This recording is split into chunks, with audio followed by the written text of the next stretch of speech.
check.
Check 1 2, check 1 2.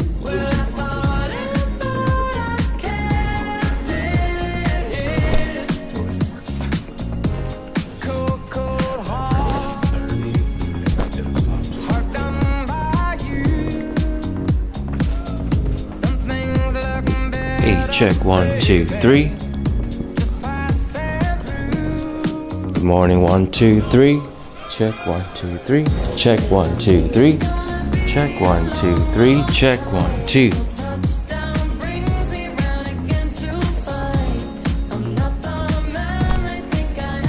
Check 1 2 3. Check 1 2. Check check check.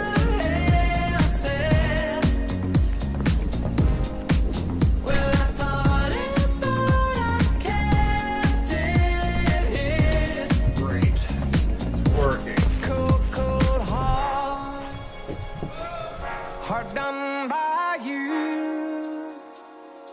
Some things look better, baby, just passing through. And I think it's gonna be a long, long time till touchdown brings me round again to find I'm not the man they think I am at home. Oh, no, no, no.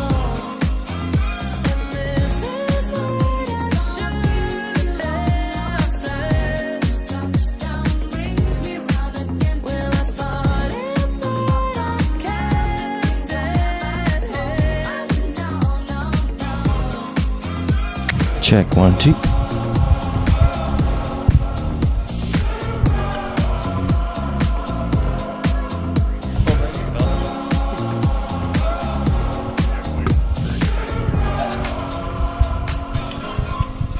Right here. It's all good. Ready? There's no stone left unturned. It's not what you did, it's what you didn't. You were there, but you weren't. Got so used to you letting me down. No use trying to send flowers now. Telling myself you change, you don't. Band-aids over a broken heart. Tried all the medications, lowered my expectations, made every justified.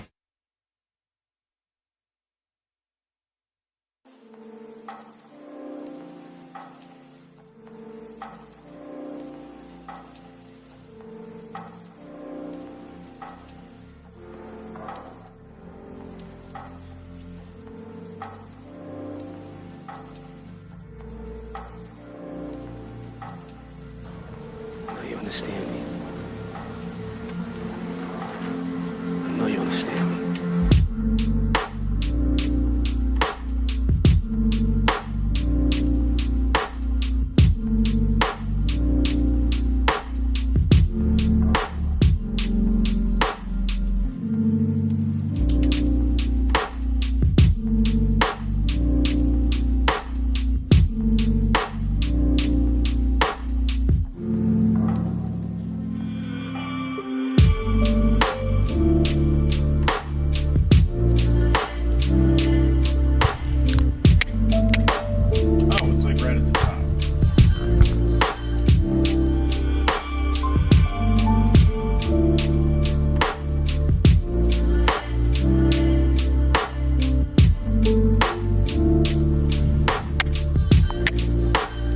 check.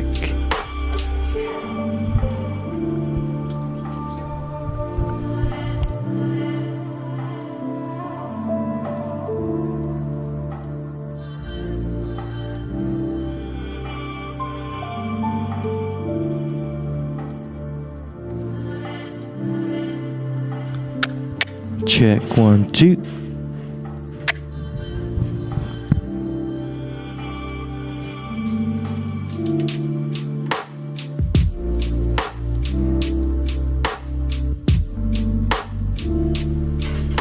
Check 1 2.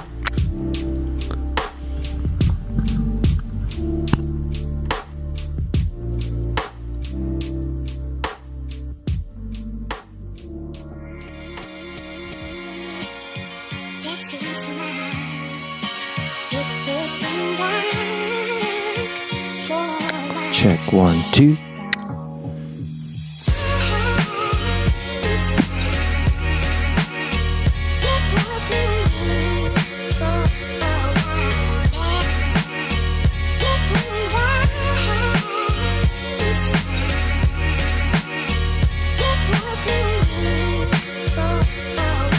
Check 1 2.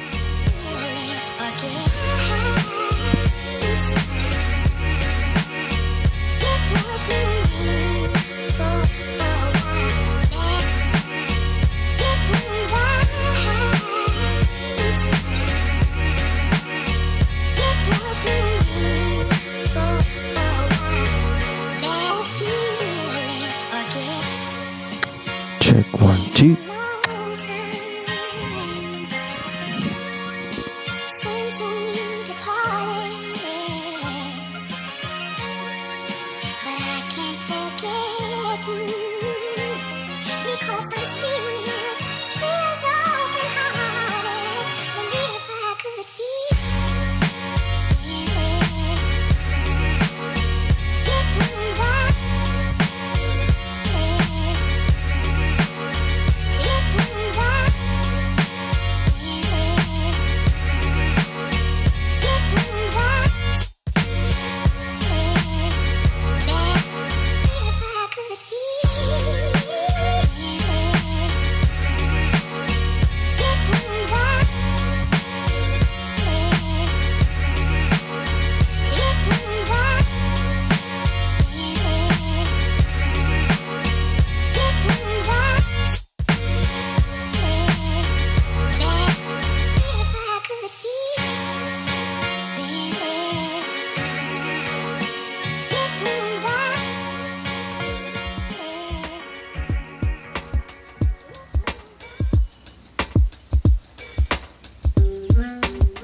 Check 1 2.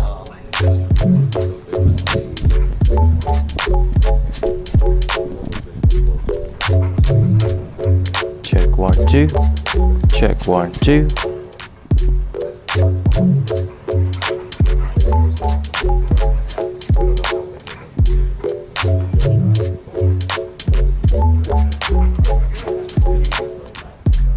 Check 1 2.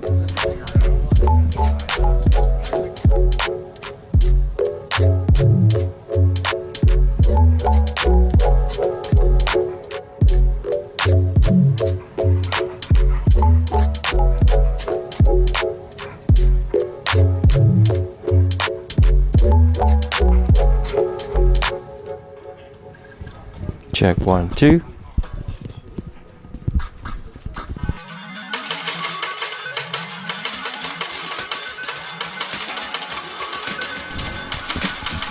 Check 1 2. Check 1 2.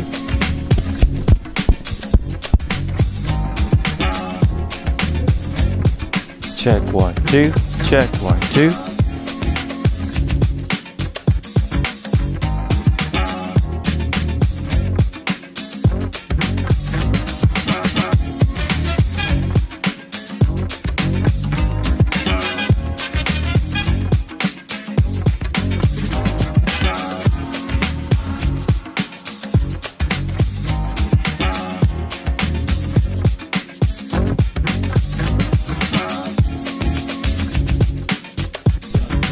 Check 1 2.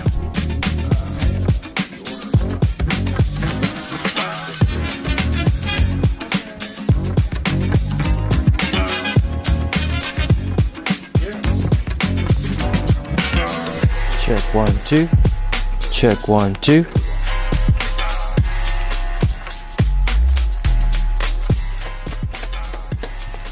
Check 1 2.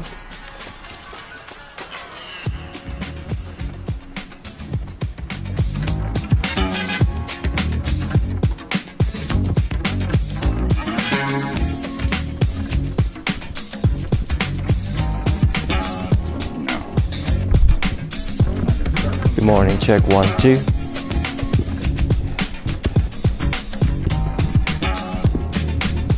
Hello, 1 2 3, 1 2. Check 1 2.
Check 1 2.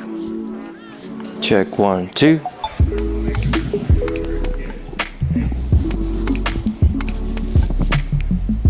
Still license screen playlist.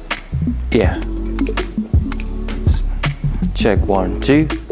I believe it is Jim.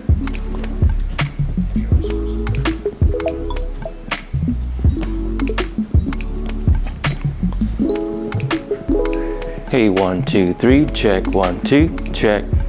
Check 1 2. Hello, 1 2 3.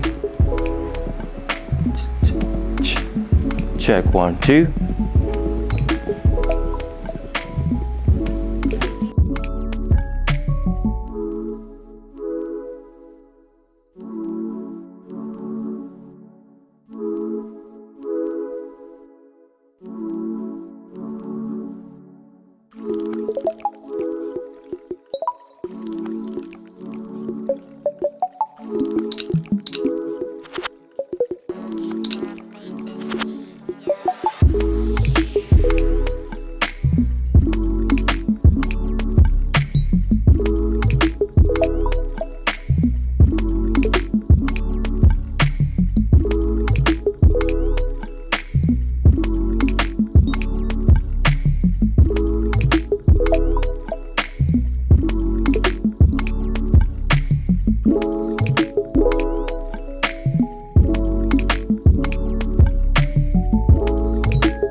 Check 1 2. Check 1 2.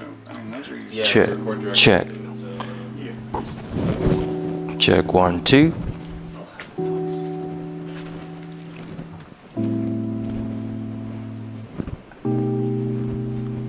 Little 1 2 3. Check 1 2. Check 1 2. Check 1 2.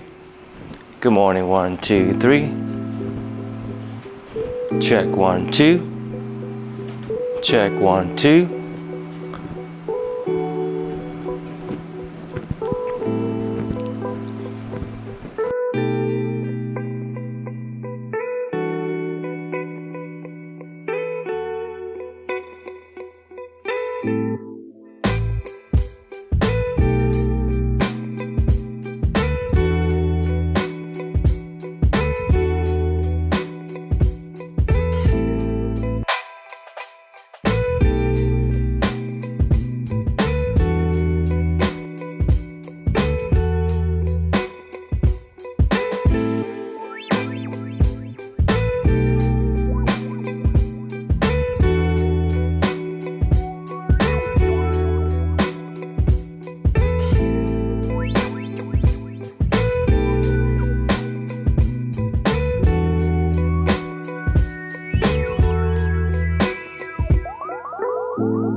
Check 1 2. Keep going. Okay. Then this is the panel. She'll stay up. Check and then 1 invite 2. other people up.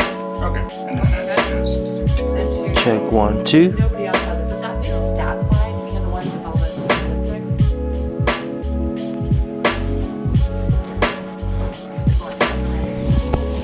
Check 1 2. That one needs to go right after.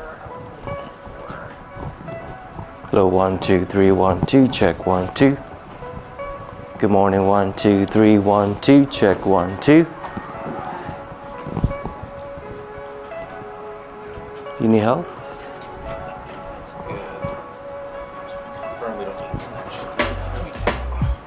Check 1, 2. Hey, 1, 2, 3, 1, 2, check.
Check 1, 2.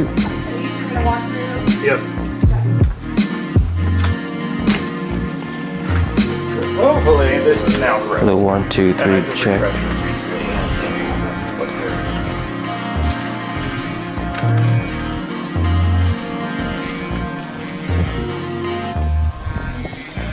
Good morning, 1, 2, 3, check, check, check. Hey, 1, 2, 3. Hello, 1, 2, check, check, 1, 2.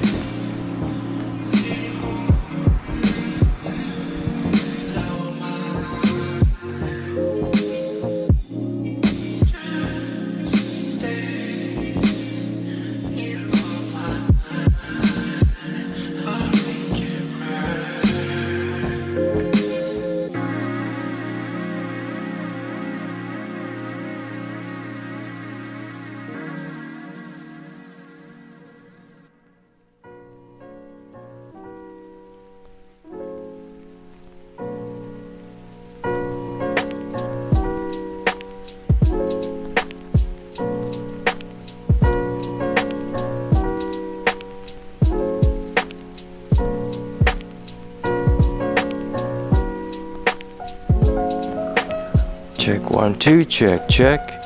Hey, 1, 2, 3, check, check.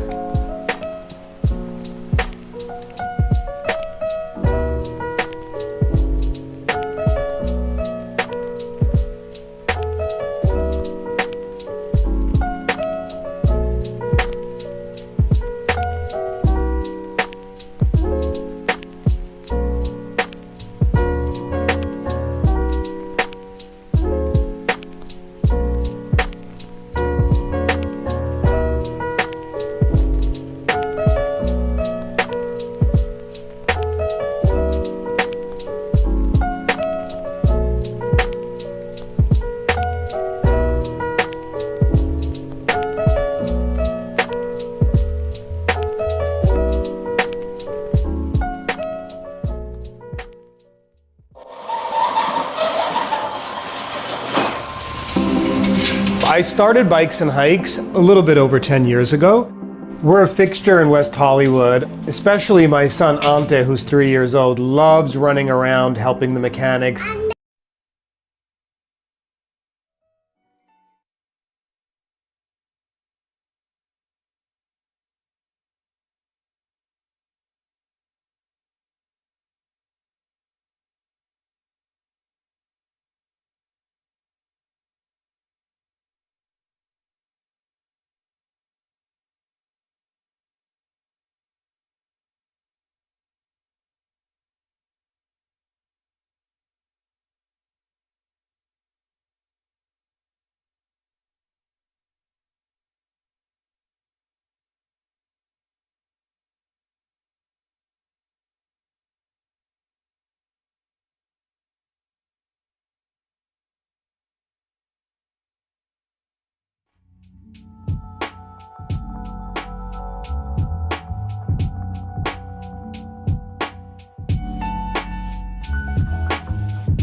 Check 1 2.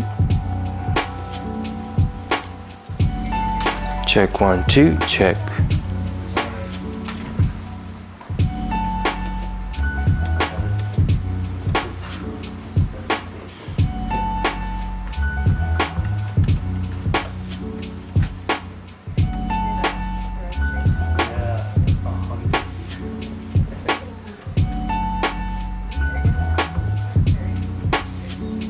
Check 1 2.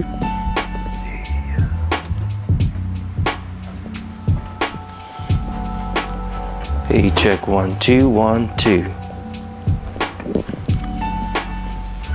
Good morning 1 2 3. Good morning 1 2 3. Check 1 2. Check 1 2. Hello 1 2 3. Check.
I have designed this speaker to amplify my thoughts so people will quit asking me for sandwiches. That should work, right? I don't know what you're talking about, Space Ghost. Go ahead, My Moltar. show was...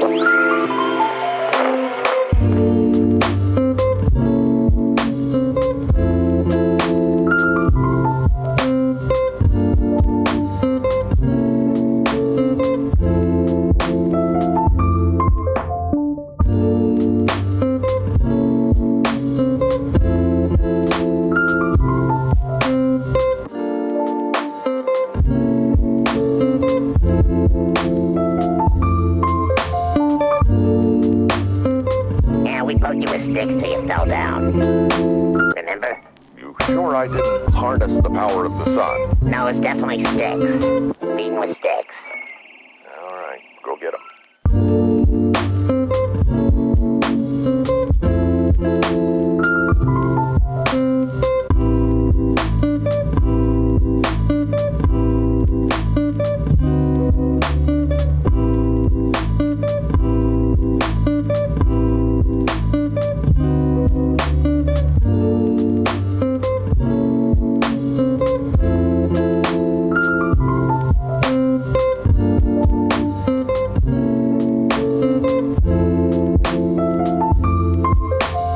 How's it going, man? Ow! No! Ow! Ow! Not there! Ow! Ow!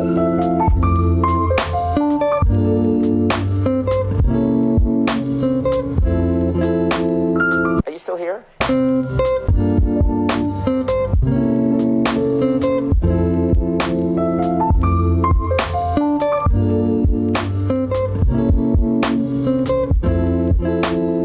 Welcome to the program. I'm sorry. I thought the show was over. It started? Yeah, oh yeah. Okay.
6. We have main engine start. 4, 3, 2, 1, and liftoff. Liftoff of the 25th Space Shuttle mission, and it has cleared the tower.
everything from weddings to movie theaters, and we also manufacture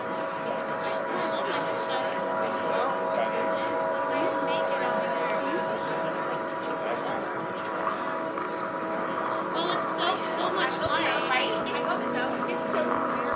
My eyes are not that light. They definitely like lighten it up. I look like I have hazel eyes. Oh my god, yeah, this is AI. It's very lovely.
Good morning. How's everybody doing?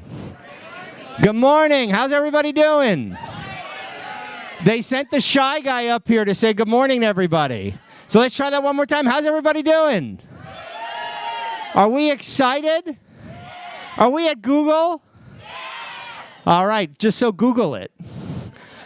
I'm Anthony Portantino. I'm proud to work for Google, and I'm the California guy, and we're in California, and we love small businesses, and we love what you all do. Let's give it up for all the Google folks who put this on today. Let's make some noise for the Google team. And the Hello Alice team. Let's make some noise for Hello Alice. So we got a great day for you to learn, to share, to grow with Google, which is one of our departments. And so small business, as we all know, is so important to what we do. Underappreciated, undervalued, and so necessary for a healthy economy. Just when I see the data on when we help you be more efficient, we create more jobs because you get to do more business, because you get to focus on your core mission. And so that's what today's all about. So I get to introduce the head of Hello Alice. Now, I got to tell you, you know that phrase, GOAT, greatest of all time, right? She is a GOAT in multiple fashions. Before women were allowed to rope calves in rodeos, they were only allowed to rope goats. She is a premier, so she's the greatest of all time to help small business and with Hello Alice, but she's also a goat roper in real life. Isn't that cool? She multitasks. So let's give it up for Elizabeth Gore from Hello Alice, who's going to kick us off, and welcome to Google. That was amazing. Thank you. Thank you. All right, good morning, everyone. How we doing? Howdy. This is an early start to an event, but you're all business owners, so you probably don't sleep anyways. Is that right? Yeah? How many of y'all from California? And outside of California? All right, big Cali group. Okay, there's some Texans here. Well, I just want to start by thanking Google for hosting us and their amazing home. Y'all know the Howard Hughes story? This is the hangar. Isn't that crazy? And so we'll hear more about that. That's why you see the term the goose everywhere, which is really fun. And PayPal is with us today, and Etsy and Progressive. We're so glad to have everyone. And most of all, we're excited to have you. I'm going to kick this off in a way that gets your energy going. We usually do this at the end, but I would like all of you to pull out your phones, please, and take a picture with the person next to you. And then, because here's the deal, we really want to promote each other's businesses. So take the picture and then tag their business. Listen. Also, tag Hello Alice, and tag their business so we can promote their business. Okay? This is how we help each other. You guys got to do this in 1 minute or less. Okay, tag your business, promote each other, okay?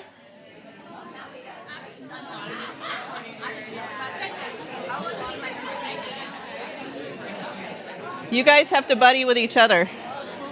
Here, so you guys can help each other. All right, tag each other.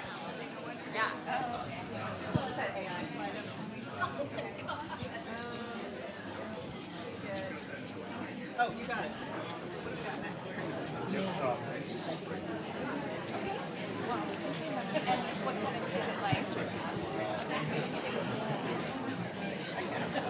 It says AI adoption and readiness key. All right, we got it? Ooh, look, Derek Johnson's here. Hi, Derek Johnson. Okay, so the whole goal is that we are helping and promoting each other's business, okay? I got to be a school teacher and tell y'all to bring it back. Bring it back. Okay, how many of you are in the food industry? Food. All right, how many of you are creators? Creators, health and human services, finance, construction. Where are my ag people at? Oh, never ag people. You know why? Because they're working their asses off. Y'all come on in and sit down. Y'all welcome our other folks in. Come on in. Okay, so today we're talking AI. How many of you use AI in your personal life? Y'all come in and sit down. Sit down. We're a family. Y'all welcome everyone and give them their chairs. Okay, how many of you use it in your business? Interesting. More of you use it in your business than your personal life. How many of you don't use it at all? Good for you. She's going to save the world. You're going to save the world, okay? So here's the thing. How many of y'all have enough time in your life? Aha. Oh, the guy who doesn't use AI has enough time in his life. All right, we're going to have coffee later. I need tips. Okay, the reason I think AI is critical is time. It's going to give you back your time. And so if you can really learn adoption of tools, and a lot of you, look at this. A lot of you in our survey that we did with Google, okay, you're excited about it, it's important, you're using it, and look at the bigger one. It saves you time. So here's the tough thing about business, okay? How many of you would rather be making pretzels or making music or making that t-shirt or your art or doing basic accounting in AI, right? Yeah? This guy probably does. The guy, yeah. So listen, you have to take the time to learn so you can have more time for all the stuff you're excited about later, okay? All right? So today we're going to hear from amazing people, creators, musicians, deep experts. Rose is going to come up and tell us how we need to do everything here in a minute. Did you tag each other? You promise? Don't let me down. All right. Okay, so follow Hello Alice. Anything you hear today, please post it so we can educate others on it. Anyone who is a Main Street Rising Award recipient, please come up here and sit here because we're going to acknowledge y'all later. Okay, so I'm so excited, and I'll come back in and out today and chat with y'all to introduce Rose. Rose is the VP of Search. She's a mother of 2.5, one coming, and she's going to start educating us on how we're going to use these tools. So come on up, Rose. Hi, everyone. I'm so excited to be here. So I get to start with how people use search and how we think about search at Google. One of the things we talk about all the time is that human curiosity is limitless. People are always coming up with new questions to ask, especially about the world around them and about the businesses in them. So we're working on making it easier to ask anything a search. Every year, we're seeing 5 trillion searches from around the world. It's kind of a crazy number, right? Every time I think about it, I'm like, I work on this product, and it's still mind-boggling. So if you think about what that means, right, and how search is evolving, 5 years ago, let's say I'm planning a trip to LA. Let's say I want to be here for the World Cup. I would break my trip and my ideas and my goals into keywords. I would say hotels in Santa Monica. I would say flight deals. I would maybe say things to do, sushi restaurants. And I would try to triage all of these into, these smaller searches and create a plan and create, my dream trip from there. Today, we're seeing something very different. We're seeing people actually just tell us what they want. In full sentences, sometimes paragraphs, sometimes essays. But let's take a sentence today, which is things to do in LA with friends during the World Cup. We're big foodies and we love exploring down the beaten path. By the way, last night for me was, good solo diner places around Culver City, right? And this is really changing the way people discover where to do, what to do, and where to eat. And also increasing their expectations. Right? So they want all their requirements fulfilled.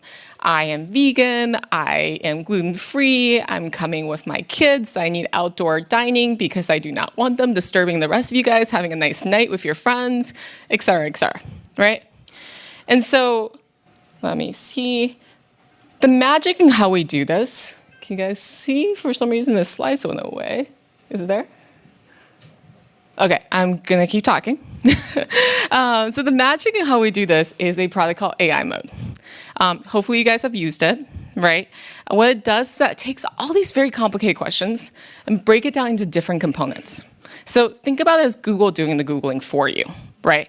So we take that question I asked, and it does a lot of implicit questions with it, like, what's the weather like?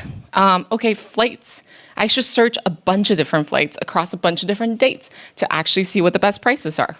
Restaurants. I shouldn't give you restaurants that aren't available, right? Or that are not open, or that doesn't meet your requirements, right?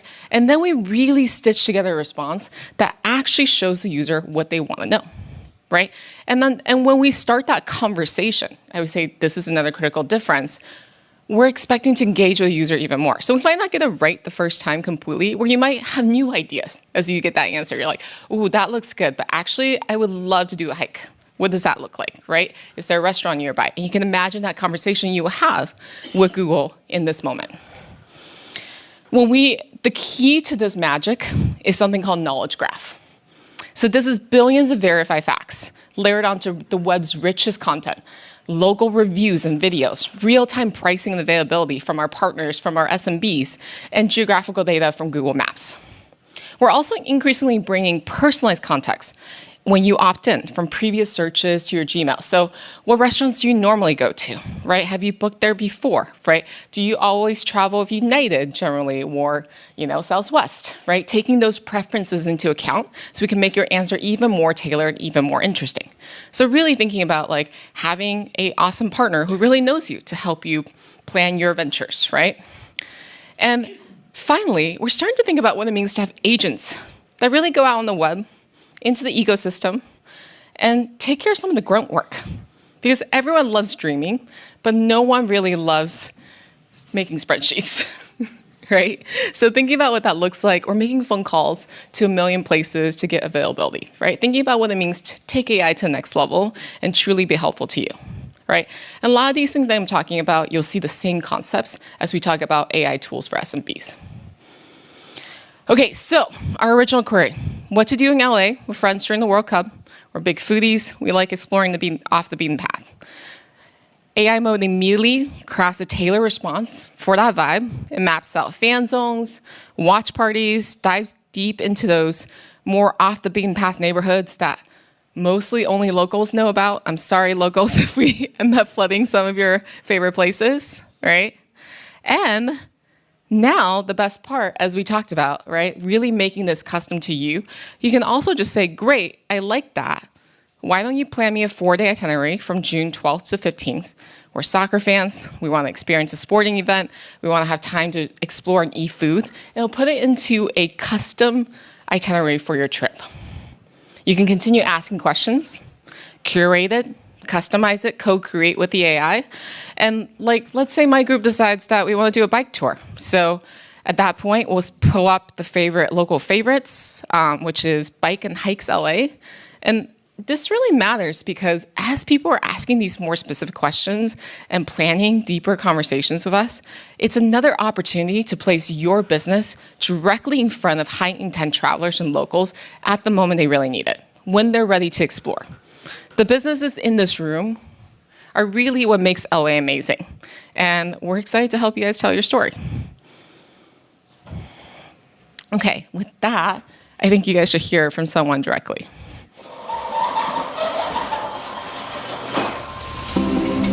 I started Bikes and Hikes a little bit over 10 years ago. We're a fixture in West Hollywood, especially my son Ante, who's 3 years old, loves running around helping the mechanics. My name is Ante. Welcome to Bikes and Hikes. You know how the saying goes, if you do what you love, you don't work a day in your life. And for me, I love the outdoors.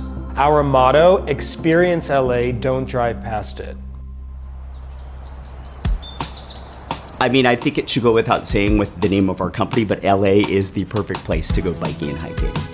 One of the big ways that people find tours is from Google. We constantly keep our Google business profile updated. The photos are key. We want to have the best representation of what we do because we do some really fun stuff. Through our Google profile, you're actually able to purchase one of our tours just right there from the map. So we have all kinds of people coming in for tours from all corners of the globe, but also locals from LA that have just never seen this side of their city before. When people come back from the tours, we actually find that they're even more excited than when they left. It brings a big smile to my face to hear people say that, you know, it was the most memorable experience they had in Los Angeles.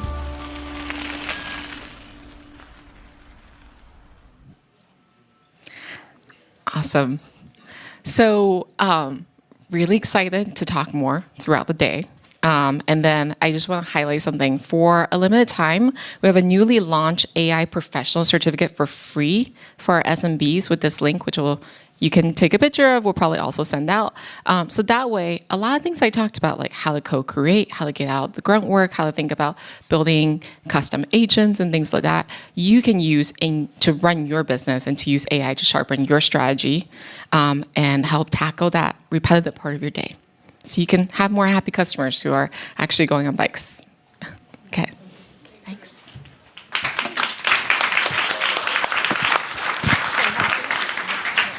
I'll welcome up Derek and Tone. And while they're coming on up, I want to hear who wants to tell me about their business real quick. Do you like to?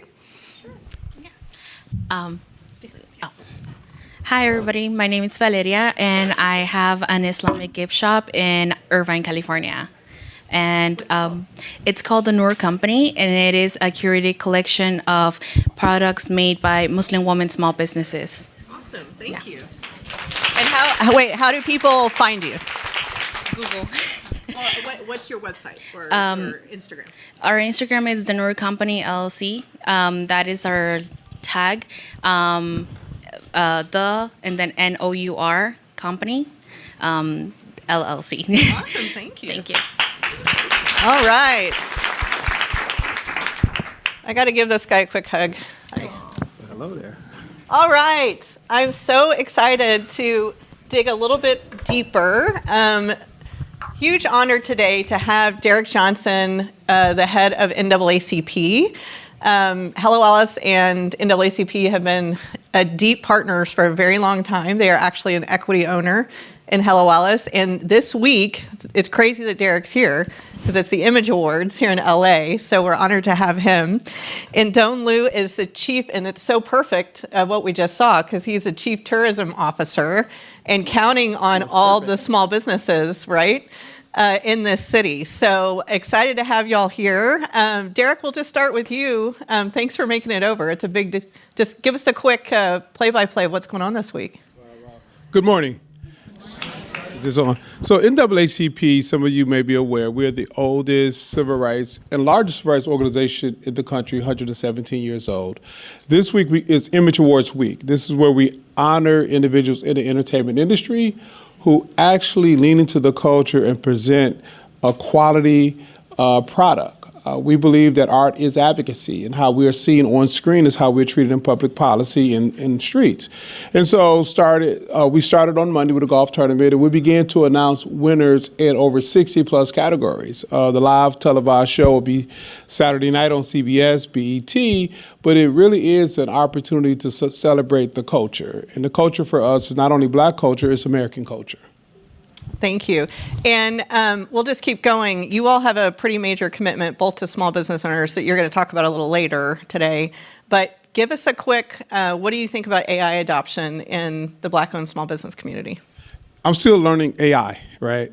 I put we all are, right? I put something in there. And what's funny to me is when it hallucinates.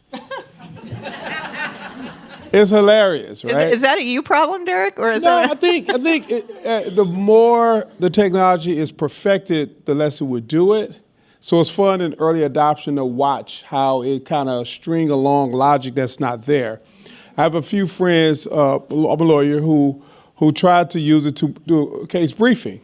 One of my friends, he came back, he said, "You're not going to believe this," because it created case law that was never heard of before to bridge a gap. But I think as the technology continues to get perfected, we're going to find that it may close some gaps between large and small businesses. It would free us up to really lean into our critical thinking around how to perfect our products. And it can open up access in ways in which the encyclopedia could never have imagined. But we have to do it responsibly. We need more guardrails in place. And we have to ensure the contaminated data is not informing bad decision or widening gaps. Don, as it relates to, yes, go ahead, clap away. We need big energy in this room. This is good. So tourism is such an important part of the small business economy. And what is the relationship like between your office and these small businesses? And how can they work closer with you? Good morning, and thanks for inviting me this morning. I'm your friendly neighborhood bureaucrat. I've been with the city of LA for 25 years and 1 month, and I'm a short timer, believe me. And I'm really, really lucky to have the job that I have as Chief Tourism Officer for the city, because not only am I in charge of the convention center, which itself is a big business, and a great opportunity for us to work with small businesses, but the other big piece of my job is, be crass about it, putting heads in beds, because that generates hotel tax, which goes into our general fund and helps pay for cops and streets and fire and all these other kinds of things. So up to about $300 million a year, now about $350 million a year is what my department helps to generate in bed tax every year. The tourism industry relies on small businesses, anything from your small motels. I wouldn't call our large hotel chains small businesses, but there are a lot of small motels and small hotels, but there's also the Airbnbs and other, short-term rentals that are, really kind of high-tech platforms for small businesses that people own and run. But even our meetings business, which is a big piece of my job at the convention center, we hire local folks to do the flowers, to do the decorating, to do the food, and then I also oversee our destination marketing organization, which is the LA Tourism and Convention Board. It's a nonprofit organization that markets the city, and we have a lot of small business members there. One of them happens to be Bikes and Hikes. Is a key member of our LA Tourism and Convention Board. Lastly, I do want to mention some opportunities for small businesses that the city tries to promote. We probably don't do a good enough job at it, but if you go to business.lacity.org, there's a small business navigator. I think it's called Business Navigator, but most importantly is a program called RAMP, Regional Access to I don't know what it's awesomeness.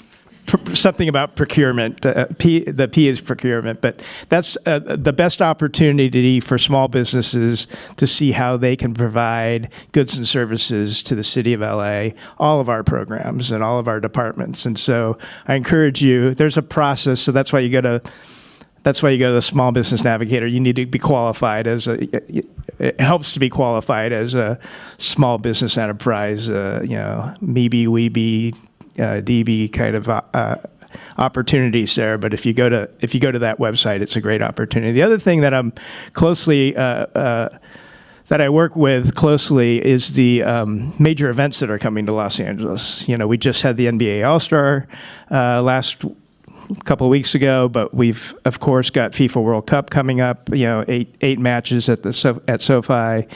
But we also, right before that, we have the U.S. Open of golf for women in the city of L.A., and then, of course, the big one, the Olympic and Paralympic Games in 2028. I work closely with the L.A. Sports and Entertainment Commission, and I think they're LASCC.org, but they've got a small business program that's really, really great. It started when the NFL had the Super Bowl here at SoFi in 2022, and the NFL at each of their cities that they hold a Super Bowl do amazing outreach to small businesses.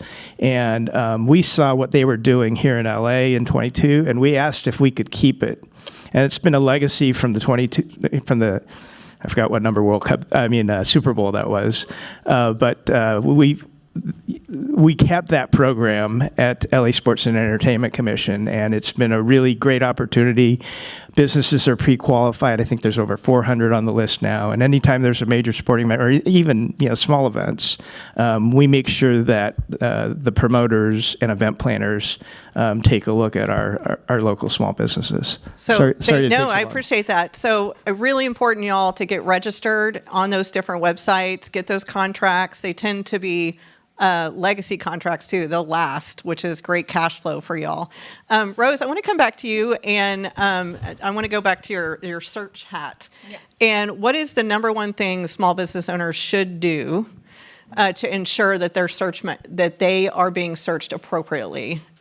That's a great question. So what we're seeing is that small business owners with rich business profiles, so Google My Business profiles, get 7x engagement. So it's when you say rich, they fully fill everything out. What does that mean? So there are photos, right? If you're a restaurant, you upload your menu. People understand if you do takeout and like what delivery services or reservation services you support. You are encouraging your customers to review. That always really helps. If there's an event happening or there's deals and discounts, you're posting about it or updating, your business profile on that.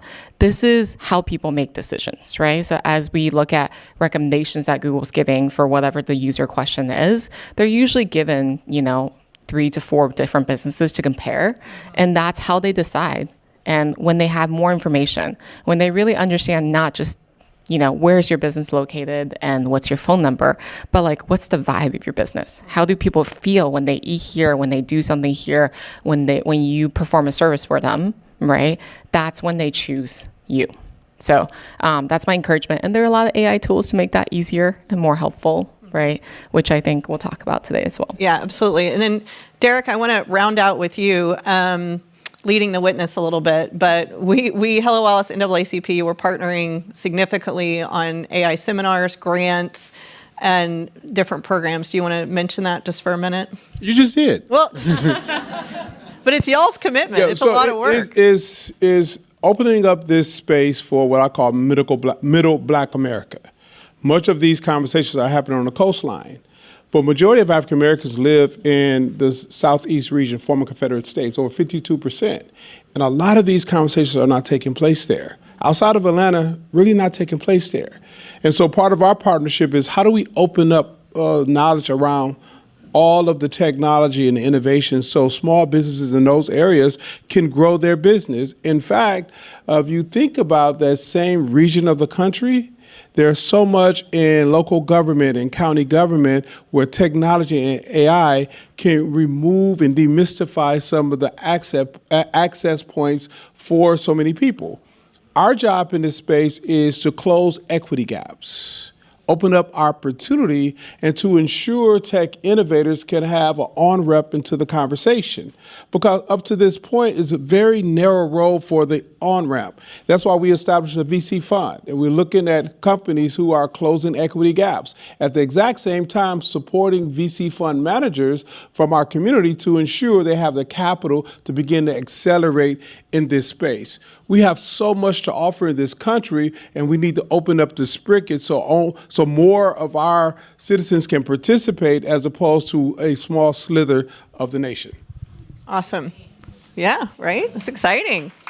Well, we're going to hear more from our special guests here in a little bit, but for now, let's thank Doan, Rose, and Derek for joining us. Thanks, y'all. And I'm going to ask Chudy to come up. And while I'm doing that, while he's getting ready, I'm going to ask someone else to introduce their business. I'm going to go, oh, yes, that energy. And frickin' awesome hair. Let's start there. Thank you very much. Yes, ma'am. Hello, I am vegan chef Nikia with My Daddy's Recipes, a plant-based food and wellness company designed to show people of color that plant-based can be nutritious and delicious all at the same time, that we don't have to lose our culture in order to eat better. I'm a vegan nutritionist. We have a few different legs. We have our prepackaged food line. We cater. I do personal chefing, and I teach anywhere from one-on-one to date night to corporate team building. You can find me at www.mydaddysrecipes.com, on Instagram at vegan_chef_Nikia. All right. Thank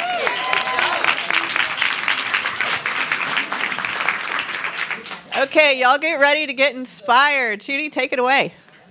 Oh, you need a... Thank you. Hello, everyone. My name is Chudy Arugblom, and I am the founder and CEO of BeatMatch, which is a social ticketing and event platform that empowers organizers, artists, venues to build real-world communities across music, nightlife, and culture. So I originally started this company after realizing a massive paradox, which is that we are living in the most connected time ever, but people are lonelier than they've ever been. I don't know if anybody's seen the stats, but nearly 80% of Gen Z reports regularly feeling lonely. And why is that, right? Social media was meant to connect us, bring us together, but in actuality, it's led to endless doom scrolling, superficial interactions, and living vicariously through others. And so at the same time, as somebody who's hosted events for over 15 years, I also noticed that the tools that are actually meant to bring us together were severely lacking. They're fragmented, they're outdated, and they're built more for transactions and not community. And so with BeatMatch, we enable anyone to sell tickets to their own events, grow their audience, and to turn events into lasting communities and not just one-off events. So if you're an attendee, somebody's going to an event, right, you're not just buying a ticket, you're discovering people that you can connect with who have the same interests as you. If you're an event organizer, you're not just, processing payments, you're building communities that can compound over time. And so today I want to talk about just a few ways that we're using AI. The first way is we're using AI to actually build the product. So as a technical founder, written millions of lines of code over time, and obviously that could take a massive amount of time. And so today with AI, we're able to actually do that way faster, instantly. I'd say at this point, 80 to 90% of our code is written by AI, which is insane. What we use personally is Cursor. If anybody's familiar with Cursor, there you go. It's an interactive development environment that makes it super easy for AI to live side by side with your code base, making it super easy for it to understand the context and to make recommendations to your code in a way that makes sense, right? So you can use it for fixing bugs. You can use it to build new features. You can use it to refactor code and improve it. And so that's been tremendous for us. The second way we used AI is to actually grow and support the company. And so we've done everything from content creation, whether it's blog posts, newsletters, social media posts, help center content, literally everything we use AI to generate content for. And what's great about this is that it actually builds upon itself. So anytime that we generate content, we're able to then repurpose that and feed it back into another AI tool, right? So take our help center, for example. We used AI to generate all of that content, and now we can use AI to actually build our AI chatbot that helps with customer support, and it's able to use the information from that help center to then handle common things like how do I find my ticket, app issues, payment processing issues, et cetera. And then the last way that we use AI is to actually put it in the product, right? So, us being a social, music-oriented ticketing platform, we have a very high bar when it comes to showing relevant events for our users, right? So there's a ton of data that we're processing. We're looking at their music streaming data from Spotify and Apple Music and analyzing what type of events that they're interested in. We're looking at their social graph and their friend contacts to determine, who's going to what event and what events we should recommend to them. And one thing that AI is really good at is summarizing and synthesizing. And so we're able to actually take in all of that information that we're processing, feed it to the AI, and then return relevant events to them. And then, of course, for us, that leads to more ticket sales and is better for our bottom line. So those are the three ways that we're using AI today. I'm definitely a big proponent of it. It's been a net positive for our business. And that's it. That's all I got. Thank you.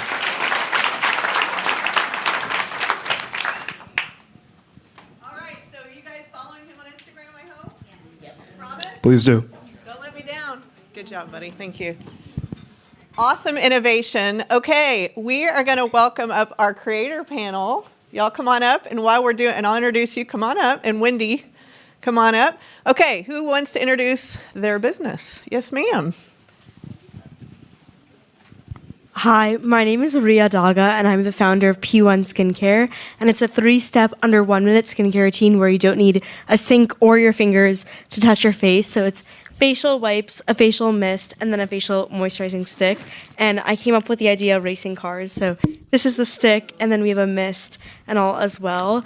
And so I'm a huge athletic enthusiast of different sports. And the website is p1skincare.com, and our Instagram handle is p1skincare_. That's the letter P and then number 1 skincare. So thank you guys so much. And woo! Boy, are you about to listen to the perfect person for you. So let me introduce this. I know. You have to meet Wendy. Someone to talk to. Well, let me introduce this amazing panel, y'all. New friends, old friends. I will start with Wendy. Wendy is the founder of Urban Decay, which had an amazing exit. She is now the founder of Cali Ray. She is an amazing advocate for women and girls. We've known each other I don't know, forever, supporting women and girls' work. She is a mom of 2 giant boys. They're huge. And she has always just given her spirit and her love and her generosity to help other entrepreneurs succeed. Then I'm so excited to have Adam Shapiro here. I met Adam through my show, The Big Idea, which was so fun to have him on. He is the founder of Shappy's Pretzels, which you all are going to get to have at 11 o'clock today. I know, listen to that. Yes. You get a pretzel. So Adam has an extraordinary story of starting this amazing food company that he's going to share. He's also an incredible actor on The Bear and all sorts of great shows. And then Katie, I'm so excited to introduce. I'm just starting to meet Katie, and I'm so excited that Katie's here because a lot of you are in the creative arts community. She leads a beautiful theater, and I think mentors a lot of incredible people in the theater business, which is a tough but wonderful and important business. She was also on The Hunting Wives and Scandal and all our favorite shows, and as a South Texas girl, she nailed it. I don't even know what else That to means say. a lot coming from you. Yes, so I'm going to hand it over. Oh, wow. Thank you. First of all, the thank you to everyone who's already spoken today. We were back there watching. It's already so inspiring and impressive. And I'm like, what the hell am I doing here? No, I was taking notes. Right? I was taking notes. I mean, first of all, Wendy, we're not worthy. We're not worthy. We are so impressed by your experience, your companies, your life. In fact, Katie and I are married, so we drove here together after we dropped the kids off at school, and we got into the car, and I put my AI on speak mode, and I said, let's talk about Wendy. And AI told us all these amazing stories about Wendy, and I had all these questions like, wait, if you have like an organic under eye moisturizer that's also a concealer, what does that mean? Do I need that? And my AI was like, you do need that. Yeah, everybody needs You it. need that. I need that too. You got no sleep last night. But so Wendy, welcome. Thank you. And please tell us, we'll get into the AI stuff, but just where you're at right now. I know, like she mentioned, you had this amazing exit. I had a great exit with L'Oreal, and that was honestly life-changing, but I'm like you guys, I love being an entrepreneur. Like, it's in my blood, and I couldn't just kind of sit back. I wasn't really good at being part of a big corporate environment. I mean, I was okay at it, but I didn't love it. I love making things. I love touching all sides of the business, and that's really what all of you guys do every day.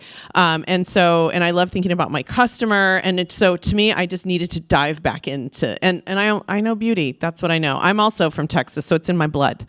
Yeah. I love that. Katie. Yes. So Katie Lowe's. How long we've been married for? I don't know. We've been together 20 years. Yeah, 20 years. Wow. That's Congratulations. insane. She was a waitress. I was doing like Captain Crunch commercials. And shout out Captain Crunch. Me. Captain Crunch. Peanut butter. Yeah. I played his rival, Jean Lafoot, the barefoot pirate who steals the secret of the crunch. But that's a story for another day. Katie, this panel is just going to bring you joy. I can't speak Katie, much on tell AI, us but about first of all, I'm just gonna say though, usually I'm the one with too much energy on the panel. I'm feeling really good about being on this panel with you guys. Yeah. I'm not a big coffee drinker, and I had cold brew today, so bear with me. Katie, so Katie was super... He can't even sit. You were instrumental in founding I Am a Theater Company Correct. with me. Yes. And you were super big in founding Shappy Pretzel, too. We'll get to that story. But tell us about you, where you're at now, what are you doing, and I Am a Theater Company. Yes. Okay, so Adam and I started a theater company 18 years ago. I am a theater.com, theater spelled with an R-E because we're fancy. And actually, I'm the chair of the board, so I raise money. That's what I do. And actually, my drama, I studied drama in college, but that really has served me in terms of networking and selling a story, which I think you all know as entrepreneurs, selling your story, your pitch, your elevator pitch is so huge. And actually, that's how I really seal the deal and help theater, is just getting people to believe that theater is an act of resistance and it's what we need in our country right now, and telling stories, and people write me checks. So So that's really great. And usually I can get in the door because they liked Scandal or they liked Hunting Wives, and they want to talk to me. And I'm like, I know you want to talk to me, but I also want your money to make small theater. Don't forget about Inventing Anna. Oh yeah, Inventing Anna. I was also on. So.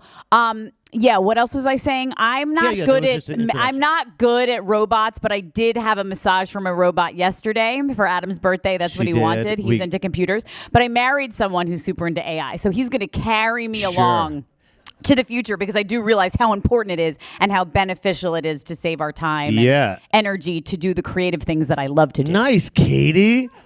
We were wondering. Katie was wondering what she was going to say, and she nailed it.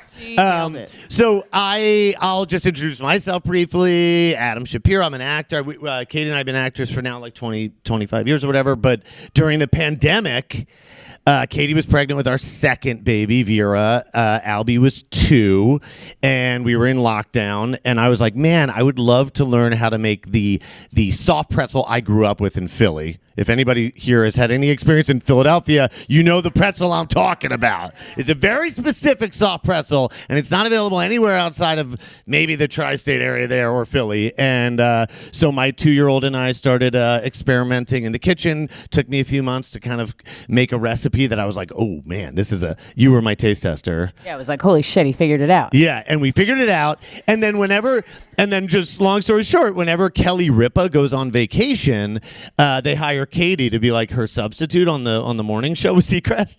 And so during the pandemic, those episodes were being filmed live via Zoom from our house. And one day Seacrest says to Katie, like, what have you guys been like snacking on during your lockdown? And she's like, oh, my husband's obsessed with trying to make a soft pretzel. I jump on TV, as one does when it's shooting live in your living room. And I was like, yo, Seacrest, I'm bringing you pretzels tomorrow. So the next day I brought him pretzels to his house. I threw him over his fence, and he ate them on the air, and he was like, everybody needs to buy Shappy's pretzels. These are the best pretzels ever. And then I jump back on TV again, and I'm like, no, there's no Shappy's pretzels. It's me and my 2-year-old, and we're not allowed out of our house right now.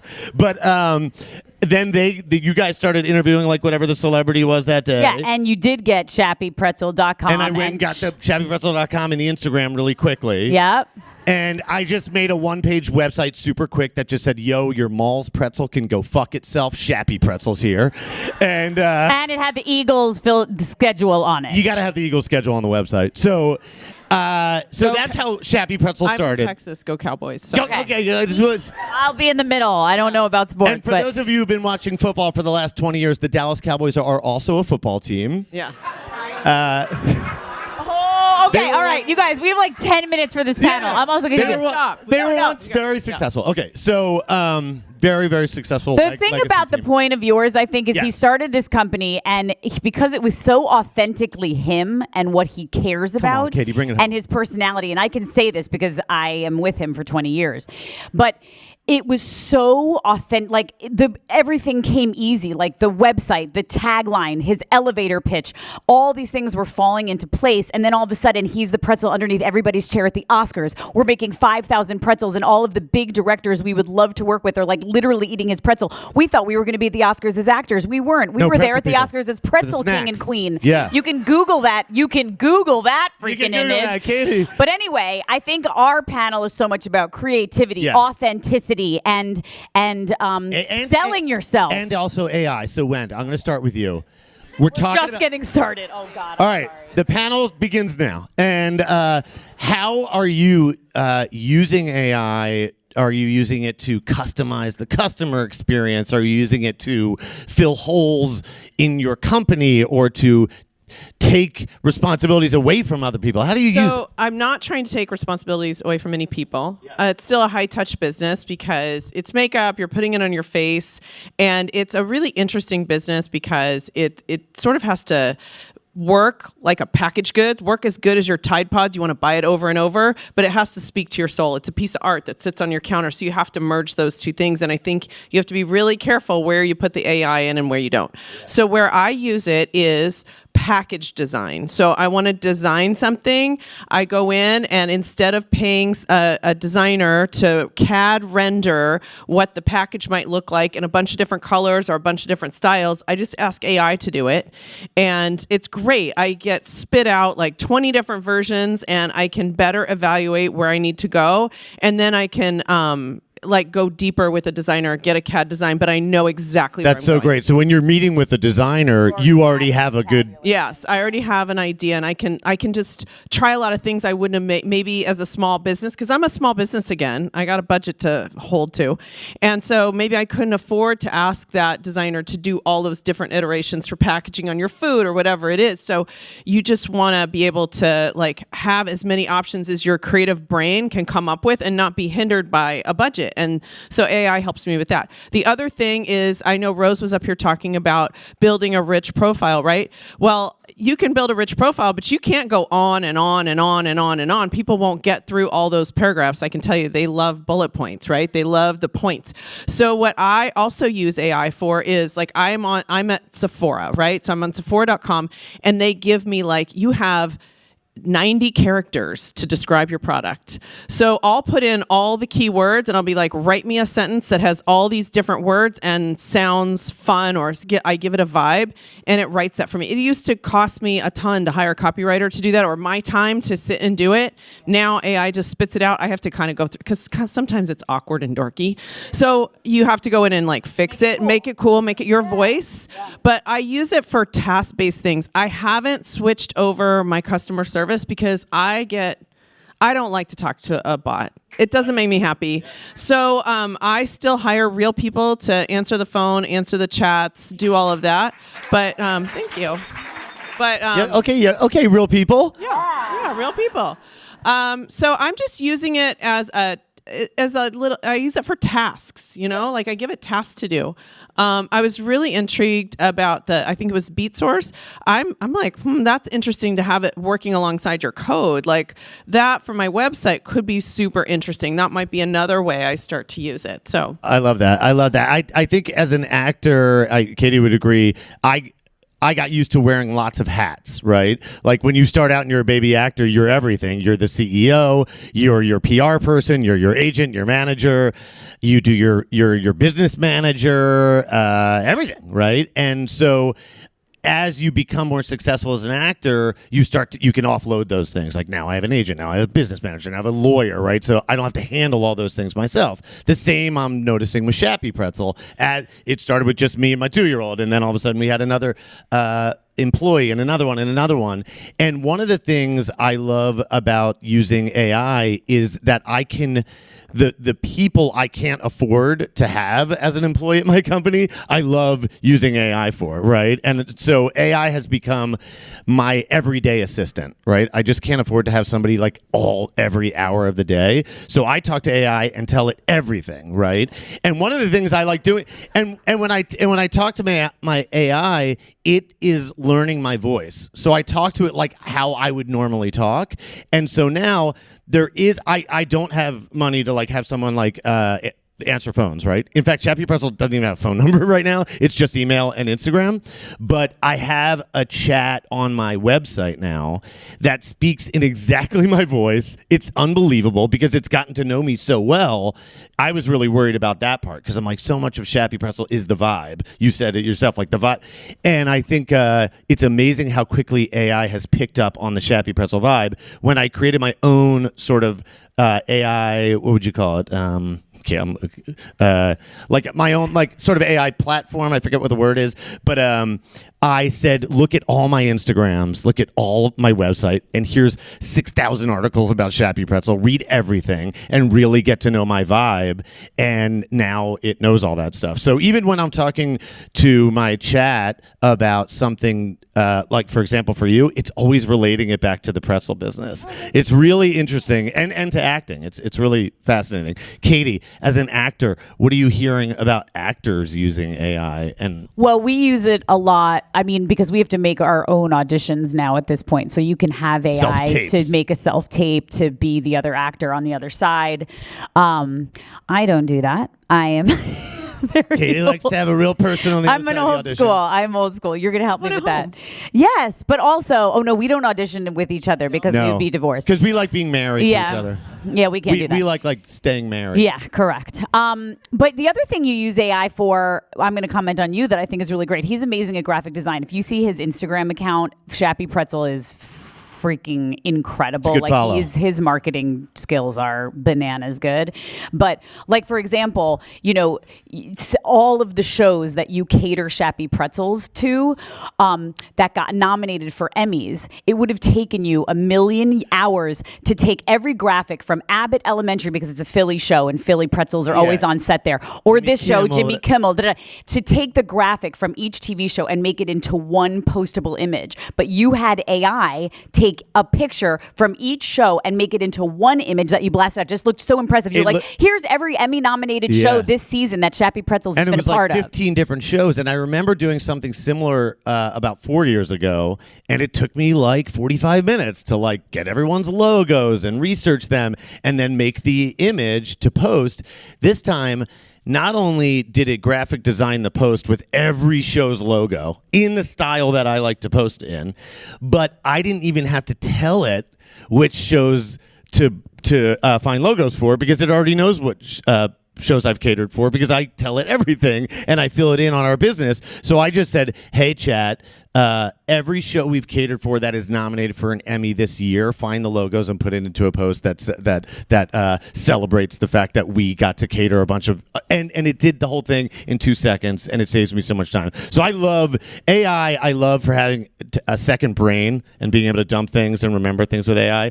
And then second, I love having it help me with graphic design, because that's something that I spend so many hours on. It's expensive too if you don't have time to do it yourself. Yeah, and if you don't do graphic design and you're paying somebody, it's insanely expensive. Insane. And I'm super inspired by what you're saying, because I sit and talk to myself all the time. I should just talk to AI. You could just talk to the AI and then it remembers it everything. would remember my stuff. Like, I'm always like, oh, what did I say to myself? Like, I'm like the crazy lady that talks to herself. I say it all the time. I go, what was the guy who runs catering at Abbott Elementary's name again? And it knows, because I put that in a year ago. I want to ask you really quickly as we wrap up, if you could give one piece of advice to our Main Street entrepreneurs here for that thing that's going to get everybody here to the next level, whatever level that might be. What would your piece of advice be? Okay, so my standard piece of advice is, like, you guys are all tapped out, right? No bandwidth. Like, just remember there is only so much bandwidth. And so take the time to figure out the AI thing and unload some of the bandwidth. I have another piece of advice though. But my other piece of advice is, I always tell people, like, you're always searching for balance as you run your businesses, right? But you've got to remember, like, balance is a dynamic state. It is, as soon as you find it, it's going to shift. So if you have this mindset that you're always going to be shifting and moving, it makes the journey so much easier and so much fun. I realized this when I was like in a Sephora one time, and I was like, oh, if I can just change out that shelf, my like display will be done. And then I was like, shoot, it's never done. It's never done.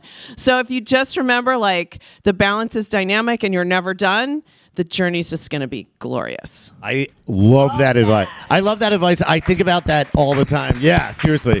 With Shappy Pretzel, I think about that all the time. I'm just like, man, if we could just get a delivery van, I'm like sitting pretty. And then it's like, it develops a whole other set of issues. And The van sits outside of our house with his face on it, in case you ever wondering where we live. That is true. We wanted to like keep our house a secret, and now there's a giant billboard in front with his face on the side of it. Yeah, it's a cartoon version of my face. It looks exactly like your face. face. But the nose is like a little bit like cuter. It's like a little button nose. Okay, anyway. So it's like the nose I always wanted. Oh. Okay, wait, Katie. You have transitioned from just being an actress to so many other things: podcast host, writer, producer, mother, a mothering podcast, all these things. What would you say the through line is for all of your businesses? What is your foot in when you're starting a business or starting or any sort of, like, you know what I'm talking about? I This think is the you know thing we what it talked is. about, I think I'm a authenticity. big yes and person. Yes. Yeah, you have to be a yes and Okay, person. good. You have Does to that be. translate for y'all? Like, and see, I'm from New York, but I was on The Hunting Wives, so now I say y'all, and I'm Y'all. around. Yes, In improvisational acting, you we have say this thing yes called and, okay, and that's like big. It's like so many things have come my way that I didn't necessarily pin for me, but you know, those are limiting beliefs that I have about myself. You know, like the final season of Scandal, Shonda Rhimes was like, "I want you to host a mom podcast," and yes and. I mean, obviously it's Shonda Rhimes, and if she asks you to do something, you say yes, yes, yes, and. But I think that has served me in so many different ways. Of like, instead of being like, "Oh no, I can't do that," or "No, that's not what I do," or "No, that's not my brand," or no. I've just sort of been like, yes and, like, let's just give it a shot, you know, and try it on. And the "and" for the mom podcast ended up being the TV show. Yeah, but yes, there's lots of things going on with Yeah, that. yeah. We just, yes, there's so many things in the work There's because things I in the yes work. and. So keep yes anding, So, friends. and I wanted to say, for if I were to give any piece of advice, right, it would be all about authenticity. Like, I really think it's so funny. When I started Shappy Pretzel, I wanted the personality to be like a total asshole Eagles fan. You know what I mean? Like I thought it'd be funny. You know those. You Yeah, know them. I know those. And I thought it would be funny if I'm a if- friend with one. Yeah, yeah, exactly. I thought it'd be funny if the personality of my company was like this brash Philadelphia asshole who's just like, "Oh, you don't like our mustard? Go fuck yourself." You know, or like, "Oh, you want jalapeno cheddar pretzel? Go to Wetzel's. I don't care," right? And so I remember telling my therapist that I was starting this company and that my website told people to go fuck themselves and stuff. And she goes, "Listen, I think it's really funny. I do think it's funny. I think because that personality is so drastically different from your own, you are going to run out of ideas very quickly because that's not who you are. And if you're going to call this Shappy Pretzel, which is your nickname and it's your face, I think you would be better serve yourself and the company to be as authentic to yourself as possible." So I took down the "go fuck yourself" and I made Shappy Pretzel the most positive Philadelphia Eagles fan in the world, and it really opened up a world of possibilities for me as far as branding it, marketing it, attaching myself to it, and it makes things so easy to cross promote. Like if I'm on the Bear and I'm like, "Hey, watch the Bear," and if you take a picture on Instagram of me on the Bear, then you get a free pretzel next time you come into the bakery or whatever. And it's so nice to be able to do that, but I wouldn't be able to do that if I created a business in an image that was not mine. So I think that's what I would say to you guys is take your beautiful personalities and infuse it into your business because it only make it better. That was Is that good? Are we done? And then do we sing? Are we singing or not? Well, I need on the count of 3. It is his birthday, y'all. So 46. yeah. I was born during the last time the U.S. Men won the gold medal, the game. So when they won the gold medal this year, they were like, "It's been 46 years since they won the gold medal." I'm like, "Yeah, that's exactly my birth date." On the count of 3, let's say happy birthday. 1, 2, 3. Happy birthday! Thank you. All right. sweet, Well, sweet thing. let's thank Adam, Thank you guys. Katie, and Wendy. Let's take a picture real quick. Yeah, come on. And then who's going to tell us about their small business while we're doing this? Okay, but here's the thing. Right here. So I'm going to tell you about my small business advice for you right now. So I learned this from a really big beauty influencer. You have to squeeze.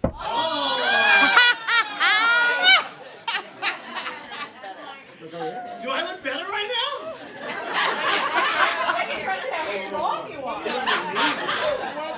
Ready? 1, 2, 3. One more. 1, 2, 3. So our business. I love it. Our business is Exit Game, We are Exit Game OC on social media. We're an escape room company in Anaheim. And speaking about putting your personality into your business, my husband and I have 2 games right now. One is a parody of horror escape rooms because we both love horror. And we also have a cat game based around our cat at home that is kid friendly. So they are drastically different when you come into the business, but if you know us, they are truly and authentically us. So I hope you'll follow us on social media and come play Exit Game OC. All right, I'm going to ask Derek Johnson to join me on the stage, but he's chatting. And y'all were asking our Instagram again. So at Hello Alice, and then mine's at Elizabeth Gore USA. And Mr. Derek Johnson, can I borrow you? Come on, there he is. How to hug. Again, I wanted to ask Derek, it's such a huge week for them, and thank you for joining us in your incredible partnership, and just to share a few words. Yep. Thank you. So, it's 2020. The world has just shut down. And people are trying to figure out how they're going to navigate in this pandemic. And we get a call from Baygood Foundation. Now, when Beyonce calling you happy, right? Like, yeah. They said, we want to get grants out in these targeted cities, and we need you to be our delivery partner. For an organization like ours, when I first started, it was paper everywhere, so technology we were still embracing at the time. But we knew if we announced grants from Baygood Foundation, guess what was going to happen? We were going to get inundated. So we reached out to one of our supporters, Robert Smith, say, we got a problem. We have an opportunity to get money out to small businesses in targeted area. Many of these businesses are in dire need because of the pandemic. They're going to shut down. How would you recommend we proceed? He said, I got a solution. There's a company that's getting off the ground now that are doing grants to small businesses. And that was an introduction for us to Elizabeth and Hello Alice. And as a result of that partnership, we were able to get hundreds of thousands, a couple of $1 million out the door, not only from Baygood, because other companies start calling and says, can you help us get money out the door? That's really important because as startup companies, as entrepreneurs, as small businesses, the hardest money in the world to get is free money. How many of y'all got free money in your life, right? It's hard. But fortunately, because of that partnership and because of us entering in this space in Hello Alice, launching the platform, we have realized a very tangible and fertile partnership for now close to 6 years. And every year we're getting money out the door. Now, we hit some bumps because we have an administration who seek to suppress one's identity. We would never suppress our identity. And I was happy to have a partner who said, you know what, and we're going to fight back. And because of that, we're launching yet another round of grants this year.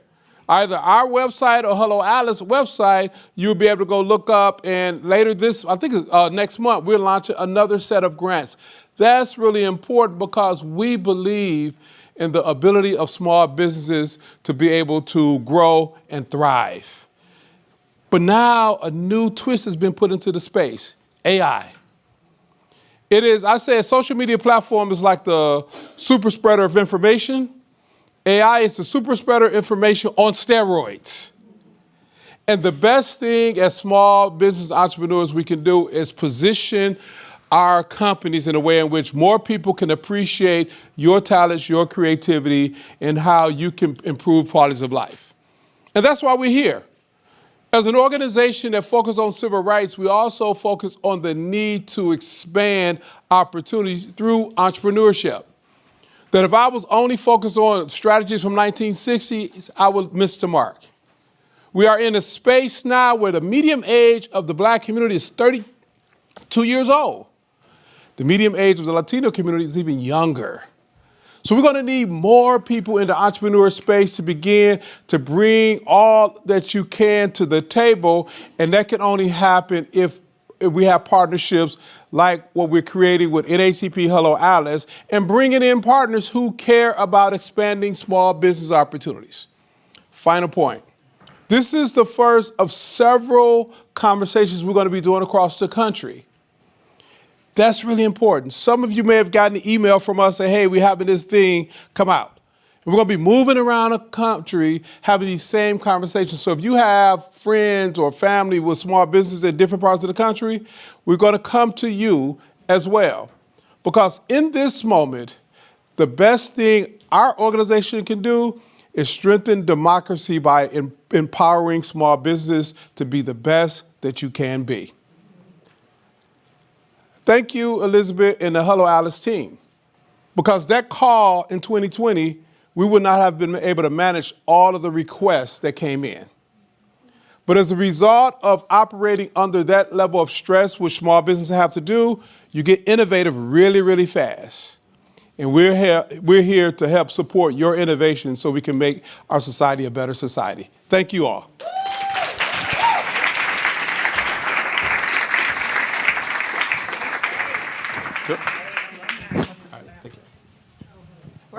We're also fishing buddies, but I caught bigger fish than he did.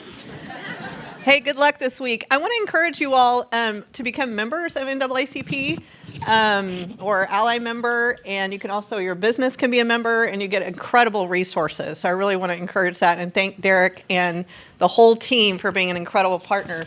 All right, who's next? Introducing their business. Yes, see, I go to the first thing I see. Thank you. Okay. Hello. My name is Kamari Spigner. I'm the founder and CEO of Siren Entertainment, which is a management and consulting firm heavily focusing on creatives, helping them build, excuse me, I lost my train of thought, but helping them build businesses that are income generating, structured, and scalable. I'm an artist myself, and I know that a lot of times when people think about artists, they think that you have to be a struggling artist. You can't be successful, or you can't, you just have to struggle. And that is what motivated me to create this business to help people like myself. And how can people find you? Yes, Siren Entertainment Group on Instagram. Good job. I'm going to welcome our next panel to come on up. And while we do that, we've talked a lot about access to funding. And if you go to Hello Alice, we have something called the Business Health Score. And this is a pre-underwriting tool to help you really increase your financial fitness. It's our #1 tool on Hello Alice. We have 100,000 people at any one time utilizing it. And if you go on, it asks you for a certain amount of data, and then we'll spit back to you between 0 and 100, what is your financial fitness? And then we help you improve that. And so we'll give you the tools you need to improve it. So Business Health Score, I highly, highly encourage it. Okay, smart panel, we ready? I'm so excited to have y'all. Okay, let me just start. Chris Turner is our Googler here. He is, I like giving broader explanations of people, but leading government affairs, public policy, dad of Ruby. And he is such an advocate for small business. We met years ago. We were both working for Dell Technologies. And we're going to do it like this. One piece, your first piece of advice for these business owners in 1 minute. In 1 minute? Yeah. Play with every single AI tool you can, not just mine, with everybody's, and figure out how you're going to use it. Start with figuring out your back end, right? How you're going to make your back end processes work more quickly. Once you got that, switch to your front end. Do not grab AI and sprinkle it all over everything like magic fairy dust and think it's going to make you money, because it's not. Start with the problems you're trying to solve, your pain points, work backwards from there, and figure out if AI is going to be worth it for you or not. Do it quickly, because all of your competitors are going to be doing the same thing. And she or he that figures it out first is going to have a first mover advantage. Everyone's going to catch up eventually, but that first mover advantage when you're a small business is hugely, hugely valuable. All right. Is that a Get minute? that? That was amazing. Good job. All right. Amy Soderstrom is from PayPal. She is leading product there. And as you all know, PayPal is, how many of you use PayPal in your everyday life? And then what about your business? Okay, they have so many incredible tools and one of our best partners. And Annie, what is your first piece of advice? Yeah, and I'll start by opening and saying I have been at PayPal about 7 weeks now. More recently, I was actually a merchant, so I came from Skims, building out that business, and I've been in your shoes many, many times at very small businesses. Anyways, but now on to my piece of advice. Okay, here we go. I think that we are in an amazing moment where small businesses have the ability to really leapfrog, to operate in the same echelon as large businesses. And it's all through using AI. And I would start by, yes, building on getting your infrastructure right. Make sure you're plugged into the right tools here and start with the money. That is not the funnest place, right? We want to create images and we want to, create copy and do all that kind of stuff. But if you start by looking at how your money moves, making sure that you're optimizing your funnel, you're going to get a faster ROI than anything else. So start with the unsexy stuff, I guess, is my advice. You kind of said the same thing, the back end, right? Yeah. Oh my gosh, I don't know how to introduce Kenna. I got to think about this. You can do it. So Kenna and I have known each other almost 20 years, and Kenna is an incredible musician, incredible piano player, singer, and has always been on the forefront of tech and music. I mean, since you started, wouldn't you say? We met when we were fighting for global clean water when I was still at the UN. We climbed Kilimanjaro together. He is originally from Ethiopia, one of my favorite countries. And so Kenna, jump in with your first piece of advice. Okay. Chris said a lot. Annie said a lot. I'll just say, don't be afraid. I think there's a lot of fear in AI. There's a lot of concern about AI. You don't know which one to use. So when Chris says work with all of them, it sounds like, oh no. But in actuality, you're going to pick one that you love. Make sure you pick the one that feels like it fits you, and just be careful with your data. So if you can, turn off the modeling stuff. That's something you should look into. But mostly don't be afraid. I think the key here is that you want to be able to have more information faster and be able to move and level the playing field for yourself, because there are a lot of bigger businesses that have the advantage of resource. Now you have similar resources, and that's a powerful thing. So just don't be afraid. It's wild how expensive everything was. Like when we built the Summit on the Summit website, I mean, that was expensive, right? And now, I mean, I can't even imagine. And it was the beginning of Twitter too, wasn't it? Yeah. We hacked Twitter. Jack Dorsey wasn't happy about that. Yeah. He called and said, that was an amazing campaign. What you did was incredible. It'll never happen again. Because we actually hacked it so you could somebody would tweet. So we built a 19,000 foot website. Yeah. It had telemetry and all these things. So while we were climbing, you could see our heart rates and know how we were doing on the mountain.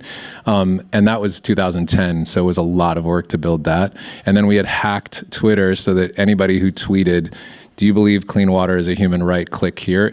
You click it, it would tweet for you. It would change your avatar and your background. And it did it over 11 million times in 7 hours. And so Jack was like, no. Not gonna happen.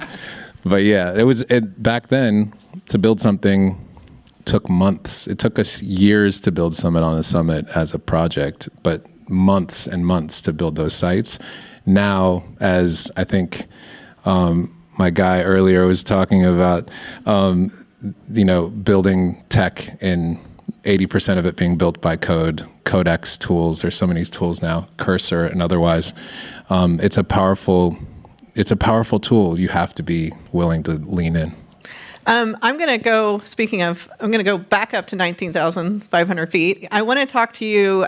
So Chris has the pulse on public policy, and this has been a wild couple of weeks for small business. Tariffs, SCOTUS decision, there's supply chain. There's a lot of stuff going on the Hill around accessible AI for small business. Can you just give us a little bit of a landscape? So I want small business owners to know what they should be asking for and advocating for themselves. So the key thing to think about goes back to what I said earlier, right? Like, how are you going to use this stuff? And then how are you going to make sure you are continue to be allowed to use the stuff that you want to use in the way that you're using it, right? Like that's really the heart of it.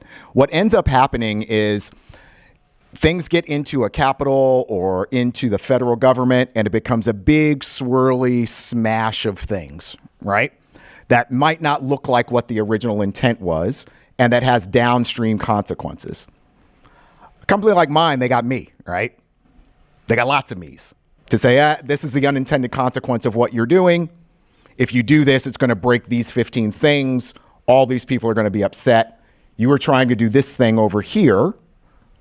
Why don't you focus on getting that right? She's the person that's going to be able to do that for you for small businesses. She's your me for small businesses. So what you need to do is have a direct conversation. Dude, I could never be you. I mean, that's like a, look at this. You already got me back. You already got me beat. But having communications with Hello Alice and other organizations that represent you, saying, hey, these are the things I really want to use this for. Please don't let the legislation break what it is I want to do while solving all of the legitimate concerns that you're trying to solve. It is almost never the case that they're intentionally trying to screw over a small business. It is almost never the case. It is almost always the case that they do so and don't think about it as they're building the thing out, right? Like that, I see heads nodding because I think y'all have all felt this pain in other areas, in tax, in city code and regulation, in filing to start the business. Big companies can do all that stuff relatively well. When you're a small business or a startup that don't have 15 lawyers and a whole bunch of other stuff, it makes it unbearably hard because when they built it, they weren't really thinking about y'all, right? Help Elizabeth and others make them think about you, right? And you do that by communicating with Elizabeth, by communicating with your chambers of Congress. I'll get your back too, but Elizabeth is my go-to on this stuff as well. And just really quickly, who of you are in any kind of where you have supply chain, whether it's food or products? I know we have a makeup brand and others. So I will say really quickly, the tariffs decision by the Supreme Court is awesome for you all because, you know, being able to jump 10% to 45% to 65% overnight, I know was a nightmare. We heard from all of you. So, you know, I would pay attention to what's happening now, probably a 10% blanket tariff, but it's a big win for small business owners. So I would definitely pay attention to that.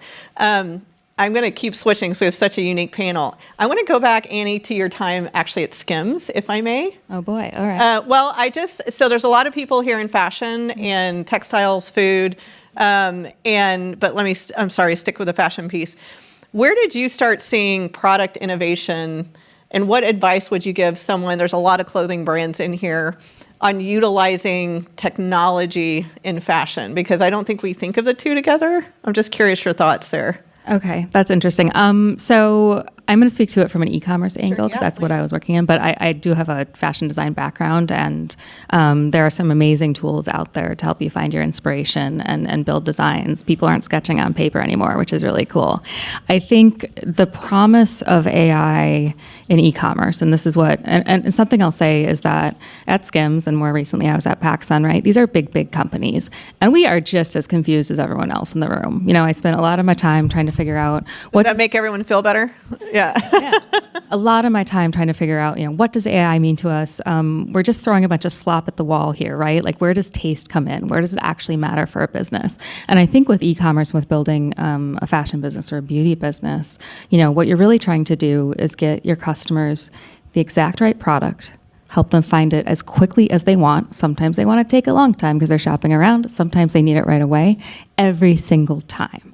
And what AI gives us that we were never, you know, we spent years and years, how do we personalize? How do we make sure that everyone has their own tailor-made experience?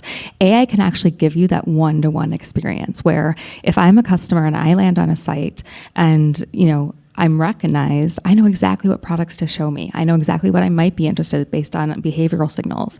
Once I get to checkout, you can get me through in half the time because you can pre-fill my information using PayPal to drop that in and increase my conversion rate.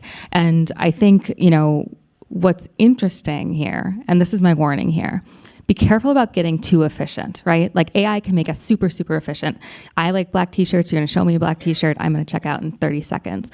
But what if I might even like a pink t-shirt, but you're not going to show it to me? So that's where I think the art and the science comes in. That's where we have to be really careful, because I think everyone's had that moment with AI where you're like, wow, that just did the work of 2 months in 30 seconds. Like, do I know how to write a paragraph anymore? And we do have to be careful about that, because I think with all the people in this room and all the inspirational things you're doing and all those strokes of genius that you've had in building your companies, don't let AI take that away. Make sure you keep the human element involved. And that Adam brought that up earlier about his authentic self. You and I have talked years and years about authenticity and values-driven, whatever it was you and I were partnering on all these years. How do you? And I feel like your dad would come out of heaven and like smack you if you weren't your authentic, valued self. So you have a cheater angel behind you. But how do you keep? How do folks balance? Maybe both on the tech side, but also the personal side, ensuring their authentic self is still being utilized through their companies and their values, even though we're getting so tech heavy? That's a good question. I feel like you were mentioning taste a second ago, and I think that's kind of mapped in this whole thing. I think it's about authorship more than anything. I mean, AI can help you. It's like a really great assistant. It can support you in a lot of ways. But when you actually are looking at it, it's really just pattern matching broadly, right? It's just doing, it's a word calculator. It's, all these different things that people call it. But I always say that AI doesn't have taste. It just exposes yours. So at the end of the day, say that one more time. AI doesn't have taste. Uh-huh. It just exposes yours. Wow. Right. So okay, tweet that at Kenna. No, because his last name is Zemedcom, but he doesn't use it, and I think it's because none of us can spell it. That's right. Yeah. But AI can. AI can spell AI it. can. Yeah. But I think that's where it starts. It's authorship. It's acknowledging that your taste is important. AI will help you optimize a lot of things, but in actuality, when you're in the mode of doing something, and I think, Annie, what you were saying about not letting it be too efficient, it's important to have loading states. It's important to help people understand that your company is doing a job and it's working for them. It's important for them to feel like you are present. It's important to have somebody who can actually pick up the phone. It's important for it to be people first. Don't lose that because you can get everything done in 2 seconds. Make sure that you're actually including yourself, because you're the authenticity. You're the reason why the company exists. You're the reason. You and your team are the reason why the heart is there and why the business will succeed, because it's going to be word of mouth. It's about trust. It's about the willingness for you to put yourself out there, and people buy into another human's experience more than they buy the product for the product. At times the product is all they want, but in most cases they want to know that it's coming from the right place, that it's being made by people they see themselves in. So I'll just say that. And Kenna, let me ask you one more question. I asked Annie about fashion. Can you just talk a minute about music and what's going on with AI in music? I mean, yeah, that's a mixed bag. The good stuff, the good side. I know there's tough stuff too. I mean, I don't use AI to make music. That's authentic self type of thing. Like, I just want to make sure that everyone knows that every lyric, every melody, every instrument, every track is written by me or my peers who are great artists. I want to make sure that that's authentic across the board. I do think that there are moments where you can include AI in the development of language or messaging or communicating to your team, to your managers, your agents, what you're trying to envision, what you're trying to communicate. It's really helpful when you're trying to express to a brand or a partner who you're trying to bring on board to support your business as an artist. We're all small businesses as artists. We have a few different businesses. As a musician, you start out with your masters, your music, you have your publishing, you have your merch and your things you sell, and then there's also the touring aspect. Those are all businesses that you run, and you're constantly, I always say, running for the president of the United States of Kenna. Like, I'm out there campaigning all day, and I would definitely vote for you. Yeah, let's go.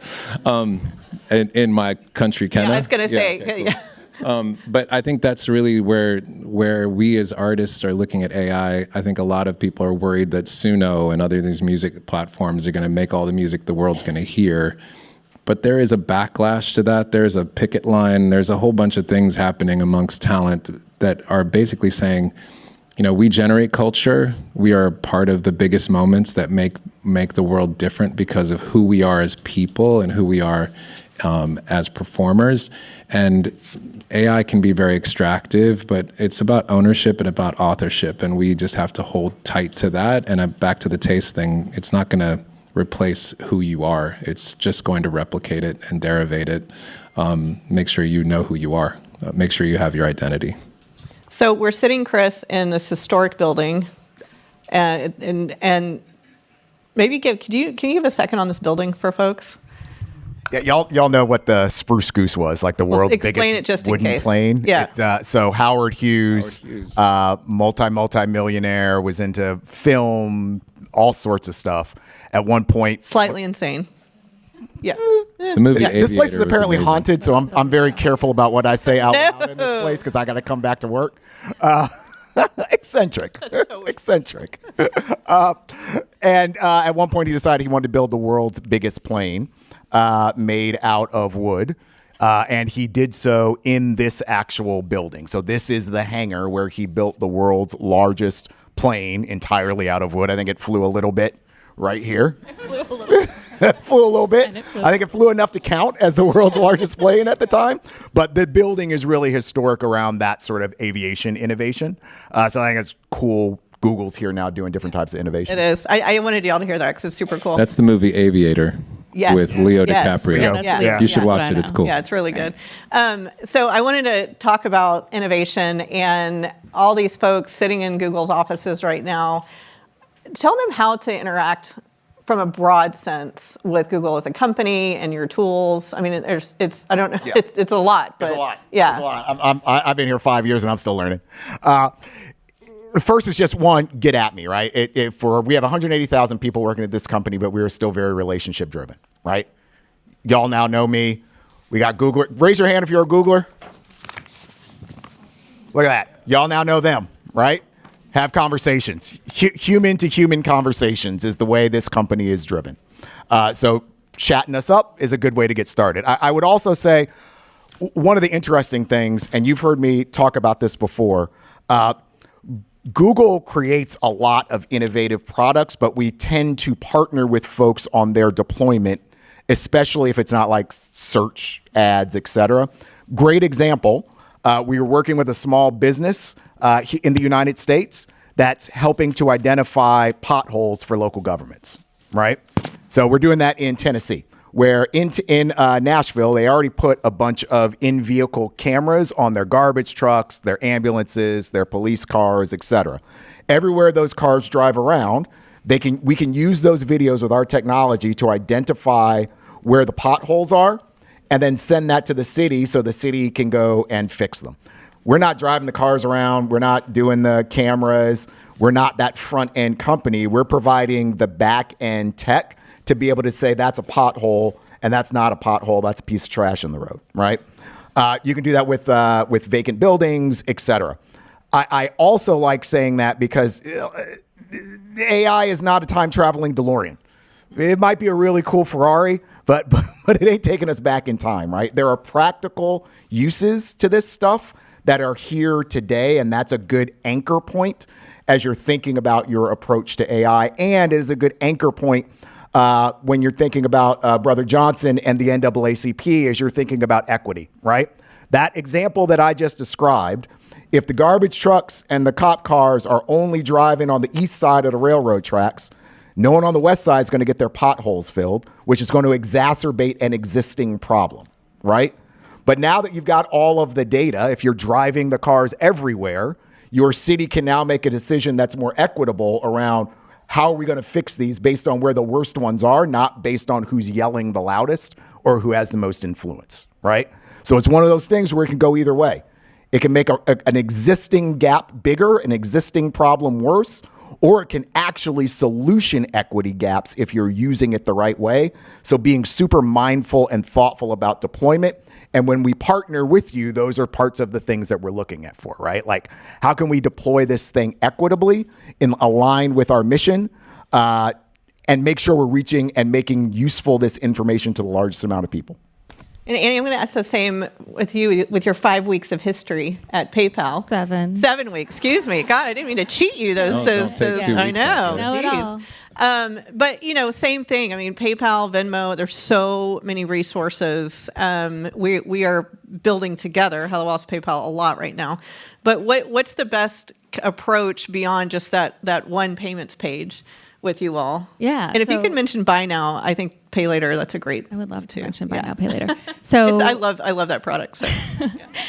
So most people think PayPal and you're thinking that yellow button in your checkout. And that is in fact one thing we do. But PayPal has access to one of the largest commerce data sets in the world. We support 35 million different companies, billions and billions of transactions. And we actually have a product suite that runs from fraud protection to lending, to checkout optimization, all the way through AI-powered discovery, which I do want to make a note on.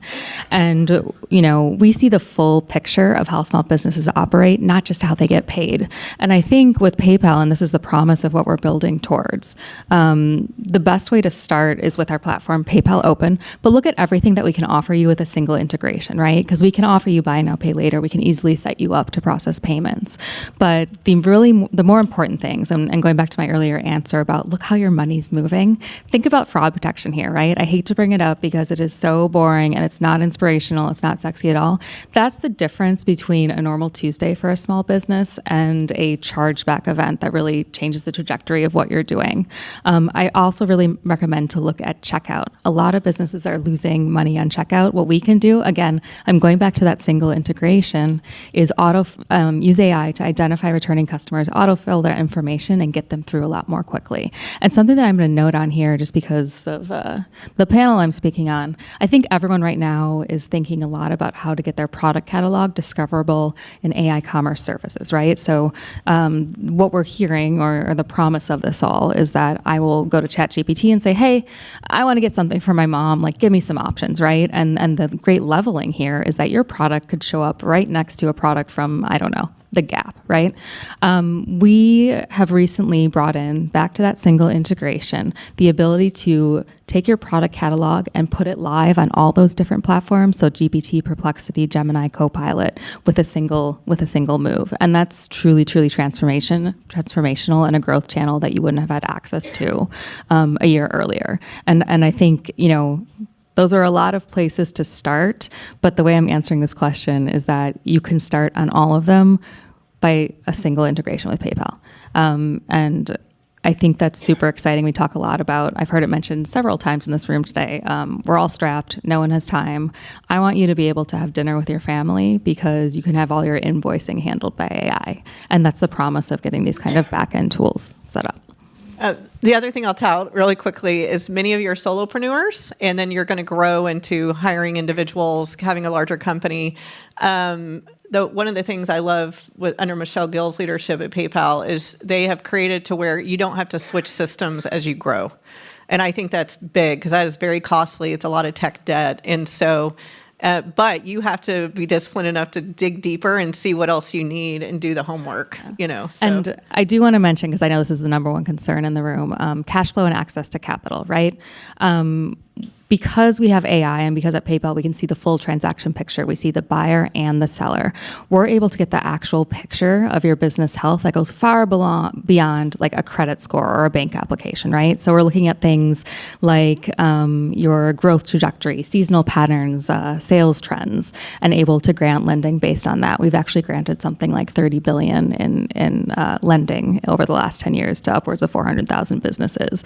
And I think, bringing AI in to read the true health of your business does things that a traditional bank application never could, and gives you access to funds that you might normally never have.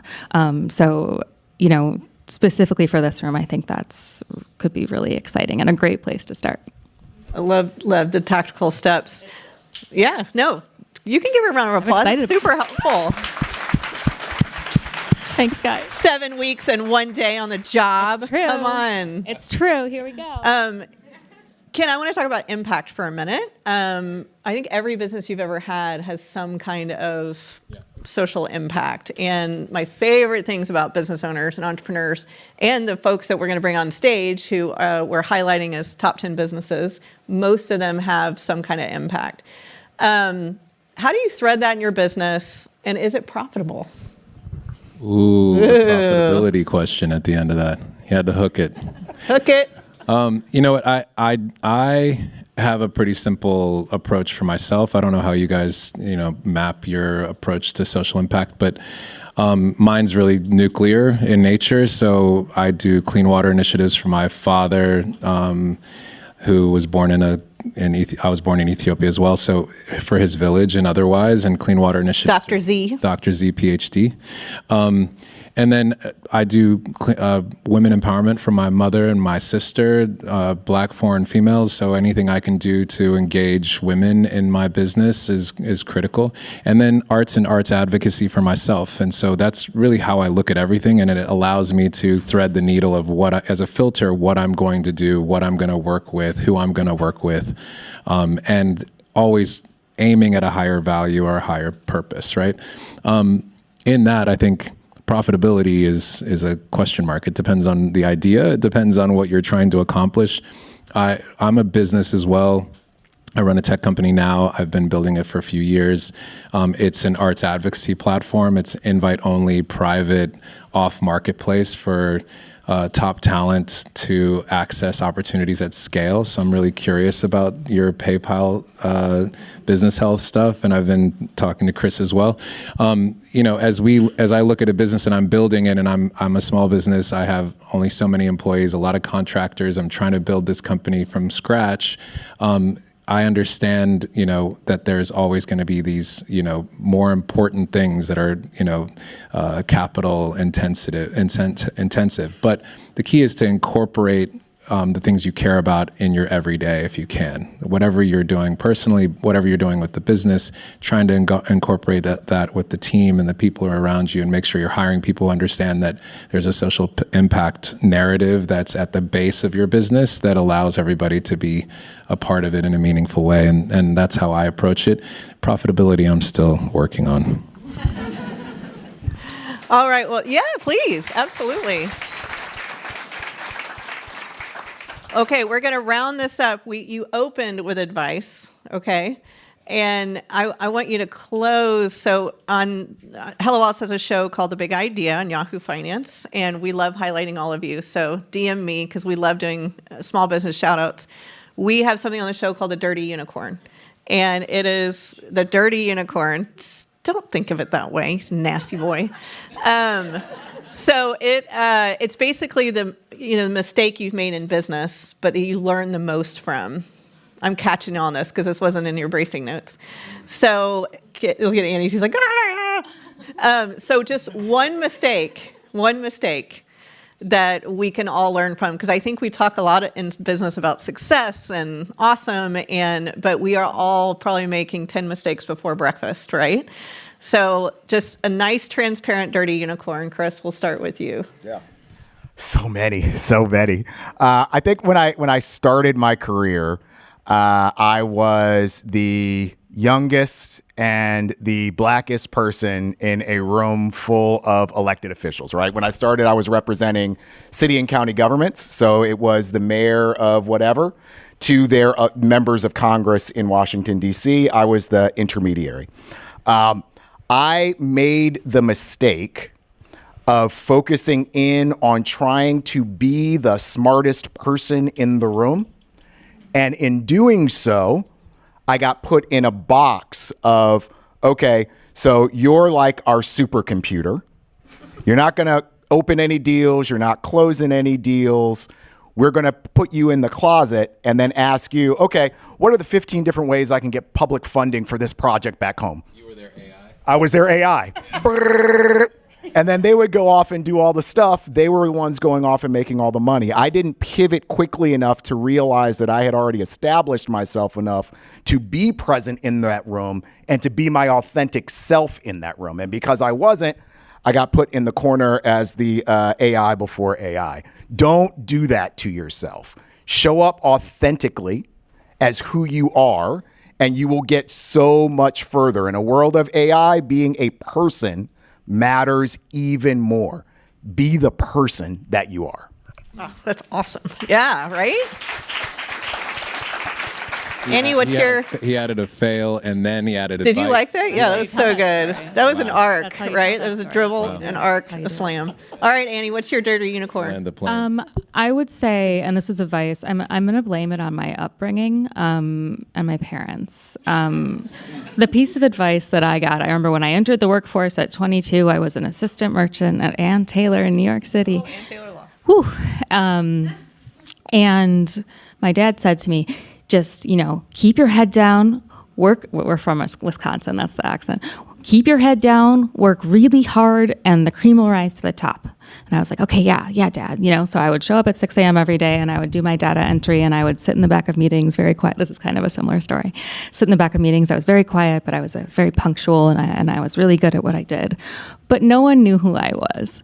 And, I'm Midwestern. There was kind of like a natural barrier to self-promotion, right? Like, I'm like, hi, I'm Annie. Like, what do you do? Here's what I'm about. Like, that kind of stuff is anathema to us. But I really had to learn to do it, and learn to put myself out there and also consider my uniqueness. And I think this is also generational, right? Like, I think, I'm a very elder millennial, and the world that we were raised in at work was shut up and do your job until we decide that you're good enough to have a voice in the room. I don't hire people to not have an opinion, right? Like, I'm running a democracy at PayPal with my team, and I want to hear what you have to think. And if you don't have anything to think, or you're doing your work, but you're just doing your work, then you're just not as valuable. And I think, you guys are all going back to the elevator pitches. You have to decide who you are and how to tell how you are in 30 seconds. And that is so much more important. And building those relationships is so much more important than, being really, really excellent at creating a spreadsheet could ever be. But I do think that the generational divide has really changed things. Because I do have a bunch of Gen Zs on my team, and respect to you guys, because you're like, hi, I'm here. Like, and here's my opinion. And here is what I will do for you, Annie. And I love it. I'm like, you're so much better than me. You're so much braver. So I think it's actually kind of self-correcting. But yeah, relationships much more important than the actual work of the work will ever be at some points. It's very good advice. Yeah. That's really My sister-in-law, Erin Gore, is from Wisconsin, so you'll have to meet. Hey. Yes. I bet. Yeah, we're probably related. Yep. I have to shout her out. She's the head of Garden Society, one of the largest cannabis companies in the country, and I love her. And she has my perfect nephew. Kenna, land the spruce goose. Let's hear it. Oh, yeah, the spruce goose. What's your dirty unicorn? I'm listening to yours, and I don't want to repeat a story, so I'm going to try to pivot. Yeah, there's a I'm going to pivot from it. I'll say that a failure of mine is not having, I didn't go to college, so I didn't actually get the education my dad really wanted me to have. My dad was, like I said, Dr. Z, PhD, finance and entrepreneurship. That was my dad. And he was always like, you're going to be a musician? Okay. If you're going to be a ditch digger, be the very best ditch digger. So being that as it may, when I started building the company, a lot of the learning, I did a lot of reconning to see the market, competitive analysis, et cetera, et cetera. The thing that I didn't really learn a lot about was really fundraising and learning about governance of a company when you take money from investors and how you approach that and what you need to do to be thoughtful about the kind of partners you take in. I'm pretty strategic and thoughtful about, intentional about who's involved with my company. Obviously, you can tell I try to think through everything, but even when you're doing that, there's a lot of learning in what kind of notes you're using, what kind of lawyers you're using, what kind of team you're involved in. And my biggest fail was really not having enough education and not seeking more knowledge about that first before I walked into it, because then I had to learn on the job, and it was super difficult. And I've made a bunch of mistakes since because of that. The beginning begets, what happens in the end, and then you have to do a lot of creative things to get back to where you want to be, and that's a pain in the ass. So I'll just say to everybody, that's my big fail. I'm learning a lot as I go too, but I would just suggest that everyone take the time to think about the future of your business and what money you are going to try to take and what that means and what you actually are trying to accomplish and who you want in your business, but also how you want to exist in your business in the long run well before you start it. Because I think you'll find that money will dominate a lot of the things you're thinking you want to do and your vision for your business if you don't take the extra second to say, am I going to do it this way or that way or with this money or that money? That's my Great advice. Well, let's thank Kenna and Annie and Chris. Amazing. And while we take this photo, who wants to talk about their business? You've raised your hand so many times and I've missed you. So. The Pipe. So, Ariane, I have a skincare company, started 5 years ago, but research took a long time. It's basically just 2 products that covers all you don't have to do anything else. It replaces all your other except sunscreen. And I've got about 10 awards. Elle Magazine's Best Serum of the Year, Organic Product of the Year, Best Eye Serum. Oh, and just 5 days ago, we find out that we are also finalists in both products, Clean Beauty Award. So, and trust me when I said that, it really, really does work. So, thank you. Oh, Earth and Halo. And the product is Blue Crystalline. You can look it up. And Apple of My Eye. And hopefully, not hopefully, soon sunscreens to follow. And it's going to be different. Earth Halo Skincare. Earth Halo Skincare. Great. And earthhaloskincare.com. Thank you. Thank you. Okay, so we're going to head into our award winners, our pitch competition. And I just want to explain a little bit about the rest of the day. If you didn't get your headshot, feel free to pop out and back in. But out of respect for our pitch winners, kind of go and come back if you don't mind. And then I wanted to acknowledge all the great contributions in our Hello Owls gifting suite. Hopefully y'all got to go by. We love promoting small business products.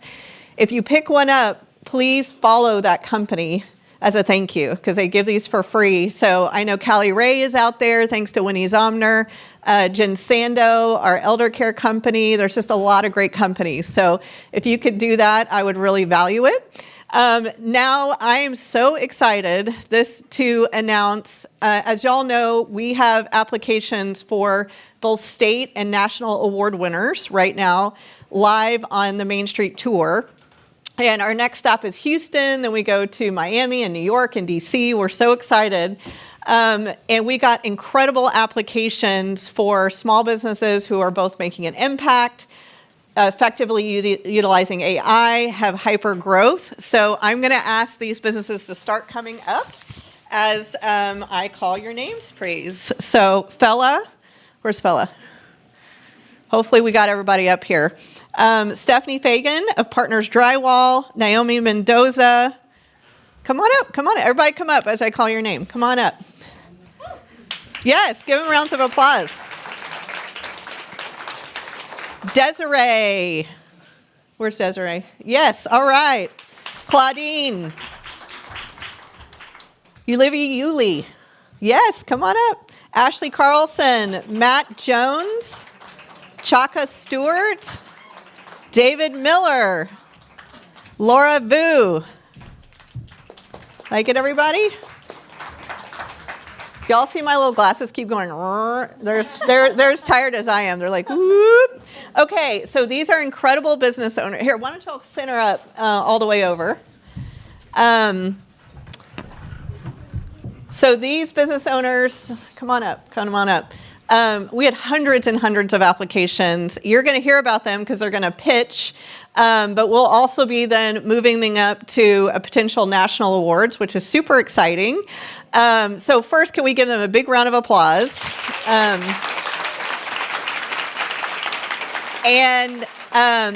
You're going to hear from them in their pitch, but when you listen, make sure to follow their company because it's really important that we're promoting each other. Go to their websites and support them, okay? All right. In the meantime, I am so excited to welcome up Kelly. Come on up, Kelly. All right. So Kelly Cornish is the head of the TD Jakes Foundation. She is also I would call you my spiritual mentor in addition to my amazing business mentor. She is going to talk to you more as the judges are deliberating in a minute about the TD Jakes Foundation. But we have a significant partnership together. And Kelly, I want you to just focus on her words today of both wisdom, support, love, and she's going to run this pitch competition. And then we're going to talk through TD Jakes Foundation while the judges are deliberating. And then when that is done, y'all, we're going to do speed networking with all the people you saw speak today. So I'll explain when this is done, but I just wanted you to know we're going to go back out and go into tables that will have a placard with PayPal and Google and Kenna and music and theater. So we'll explain all that. It's clear as mud, as we say in Texas. But let me hand it to Miss Kelly. Great, thank you. Thank you. So before you leave, let me get logistics straight. Will they stay up here? Yeah. And where will the judges be? I'm not going to leave you, I promise. Okay, great. So our where will the judges? will be welcomed up to sit in the front here. Okay, and I'll introduce them, and then we'll jump into the pitch. Yep, and so each of you have 1 minute. Now, do y'all know the average, if you've ever pitched a banker or a venture capitalist, their average is listening to you for 3 minutes before they start thinking about something else. You're thinking about their phone, their dog, what they need to do today, they're hungry. So you got about a minute to capture them, believe it or not. And so each individual is going to pitch for 1 minute, and we'll go from there. And do they know the prize? You get to do that, Oprah. So yes, so I'll just start with the end in mind. So if the person who wins will be one winner, and the prize today is $5,000. Yes. So yes, it makes it a bit more intense. So the TD Jakes Foundation will be sponsoring that prize. We're excited about it. But so let me introduce the judges. And as Elizabeth said, as they begin to deliberate after everything is over, then I'll tell you a little bit more about who we are and what we do, and how this partnership came together. So let me introduce the great judges we have. I am so excited because they have come from near and far. And I will start with Pat Kashida. She's a president of the Cal Asian Chamber. Will you please stand? Let's give her a hand. Next, we have Cynthia Aramillo, the Chief Growth and Partnership Officer for the U.S. Hispanic Chamber of Commerce. Will she please stand? We have Jamal Watkins, the Senior Vice President of Strategy and Advancement at the NAACP. And my colleague and good trouble is Mark Alexander, the Chief Strategy Officer for the TD Jakes Foundation. Yes. All right, so I guess we'll just go down the line and let them do it. I will be your timer, and I have to ask, will this be anything like The Voice or anything like that, where it'll be some crowd participation and voting? What? All right, we're gonna make this fun. We'll make it fun. Yes, I won't date myself and call it The Gong Show, but it'll be something like The Voice or something. So, but anyway, okay, let's start. We're going to start with you. And once again, you have to tell us your organization, tell us your name, your organization, and then you have 60 seconds to pitch, okay? There you go. Hello, everyone. My name is Matt Jones. I'm the co-founder of Crease Beast.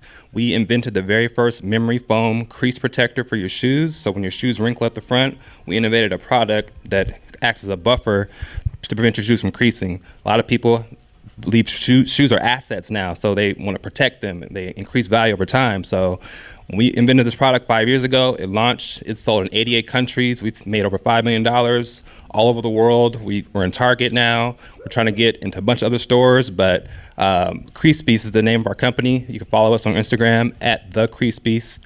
Visit our website if you have a sneakerhead in your family that you want to get a gift for, but that's my company.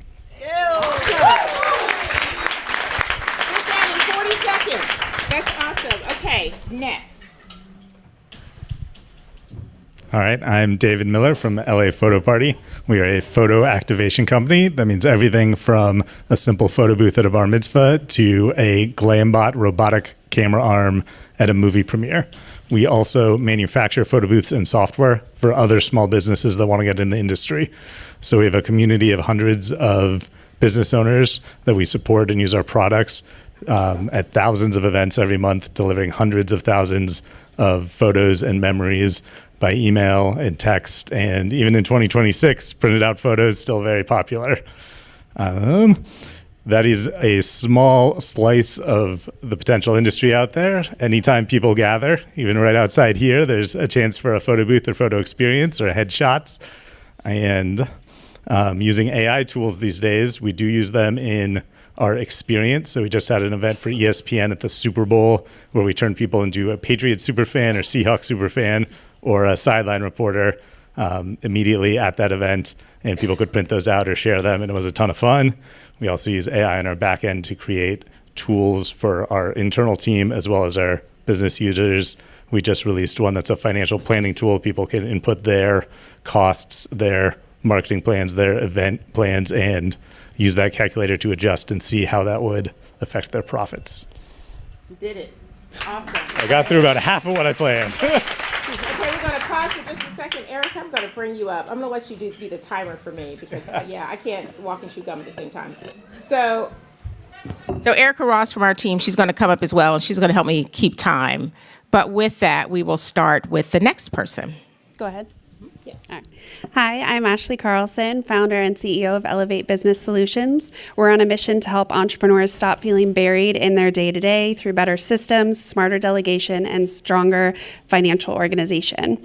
As a third-generation entrepreneur, this is a personal mission of mine. And in 2020, or since 2021, we've created flexible careers for more than 20 women and supported more than 100 small businesses nationwide. When our clients grow, they hire, expand, and reinvest in their communities. To help our founders work smarter, we've also integrated AI tools in our work with ChatGPT, ClickUp.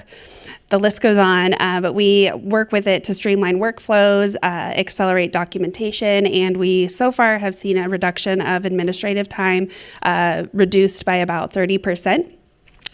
With the award investment, we would invest in advanced AI trainings and automations for our team. Thank you.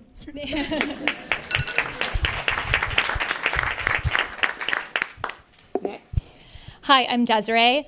Most fashion brands use trends to decide what to make. We use AI to decide what not to make. My brand is Pop Linen, a circular fashion brand offering ultra cozy, sustainable, and size-inclusive clothing for women. We make everything in Los Angeles, and we also support about 30 skilled garment workers and help them with contributing to a more sustainable income for themselves. And we've also expanded beyond direct-to-consumer to big box retailer, including Nordstrom and Macy's. And we've helped generate over 4,000 donations to mentorship programs through Step Up. We're also proud members of 1% for the Planet. What differentiates us here today is how we use AI, from Google for workspace everyday tasks to Claude for modeling margin scenarios to evaluate wholesale risk. We'd use this award money to continue to deepen our AI-driven inventory forecast to reduce our overproduction by 15%. Pop Linen is proof that AI empowers fashion industry here in LA for the better. Thank you so much. One second. How's it going, judges? It's good. We're good? We're good? Okay. All right. Let's keep going. Alrighty. Hello, my name is Naomi Mendoza. I'm the second generation restaurant owner of Cuernavaca's Grill in the downtown LA Fashion District. I came into ownership a year prior to COVID. We just turned 20 years this past year, and we were in the negatives, but I turned to social media and gained virality, 10.5 million views on our chile relleno, and that saved our restaurant. Not only did it save it, it expanded it. We expanded from a 700 square foot location to 3,000 square feet. Since then, we've been featured on the Drew Barrymore Show, NASDAQ, the Wall Street Journal, local, international press as well. And, as these big games are coming, we are using AI to integrate and have these activations. And these activations have had wait lines of 4+ hours. So we would use that for that. And then we locally source and keep everything within the LA Fashion District. As we grow, our community continues to grow as well.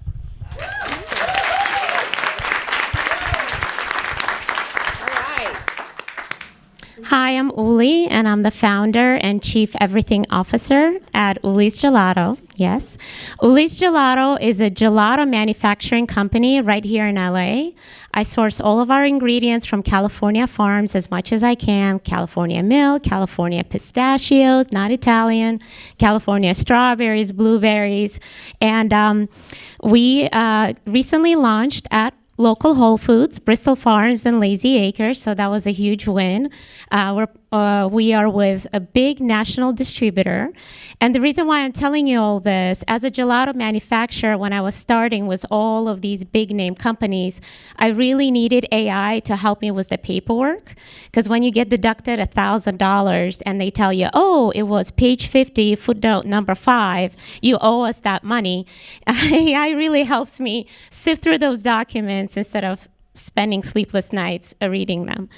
And why did I start this company? It's because I wanted a company that was an American Time's gelato up. company. Sorry, time. Sorry, Got time. thank That's okay. you. Great, thanks.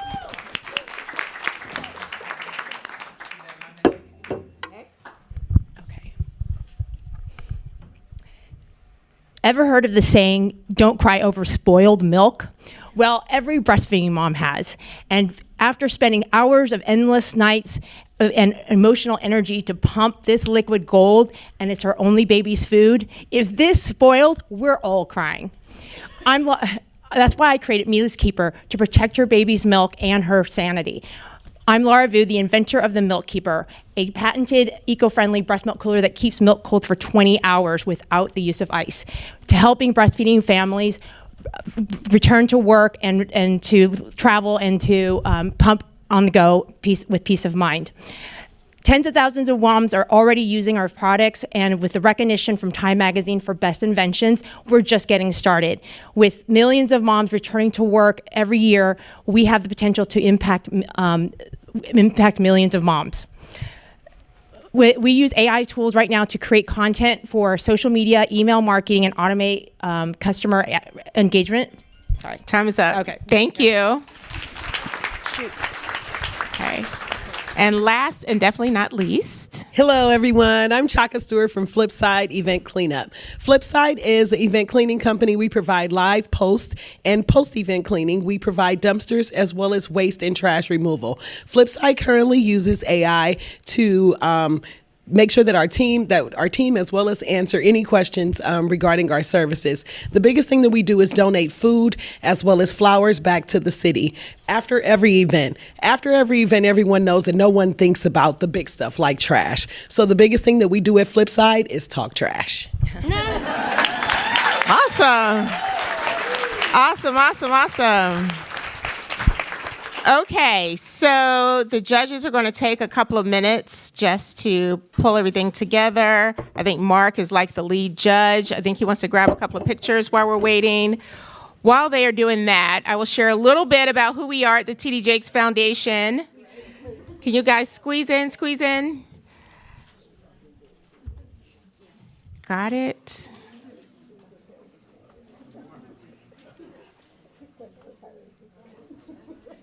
Okay, great. So I think they're going to get one in the back. And while we're doing that, this is so interesting. So the TD Jakes Foundation, we are based in Dallas. We also have an office in Atlanta, and we are growing quickly. It's a 5-year-old foundation. Last year, we put out, in partnership with Wells Fargo, about $10 million in grants to nonprofits to help around financial inclusion in communities, workforce readiness, community educational access, and community transformation and well-being. Our partnership with Hello Alice is pretty unique. Elizabeth and I had an opportunity June of last year to be a part of a program called O Dallas. Oprah came to Dallas for an entrepreneurship conference called Good Soil. And Elizabeth and I got together. We had a stage moment where we just kind of went back and forth on some of the things that are working in life as well as in our business and the work that we do. And I think that was the spark of us coming together. We were on the road with Hello Alice in the fall. We did something similar to this in Dallas and then in DC at the Google office in DC, and it was phenomenal. And I decided in Dallas at the first one, like they were giving away like $1,000, and I came in and I said, they had 3 people, and they were going to give one person $1,000. And I was like, let me be Oprah today. I just had this Oprah vibe, and like everybody gets $1,000, and you get $1,000, you get $1,000. So everybody won $1,000. And so she upped it just a bit. I can't do everybody gets $5,000, but we did decide to sponsor the $5,000 for this next round. So we're excited. It is great. Our chairman, T.D. Jakes, many of you know him as Bishop T.D. Jakes. He is chairman of our board of directors. We are a public 501c3 charity, and we work with corporations to disseminate money in communities. Our brand identity really gets us into communities that really need it the most. So we come in as that engine, very similar to what the NAACP does with Hello Alice. And so we're always looking for great partners to help be that. We are the boots on the ground. We have about 30% programming, but the rest of what we do is delivered through partners, nonprofit partners, about 70% of what we do. The last thing I will say is, I think 2 years ago, we had about impact of about 350,000 people. Last year, we were north of 780,000 people with a goal of reaching 1 million by the end of this year. So we're excited to be out here. Great to partner with Hello Alice and to be in the city with NAACP during the Image Awards week. So without further ado, do we have a winner?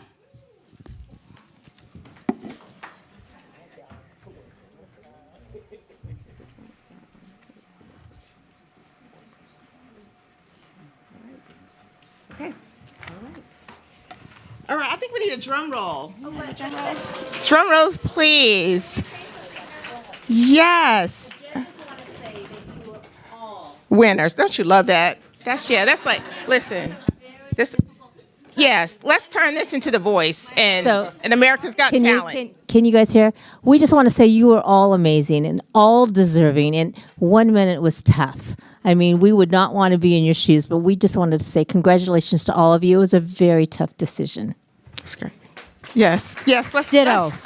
My heart is pounding, and I wish I had, checks for everyone.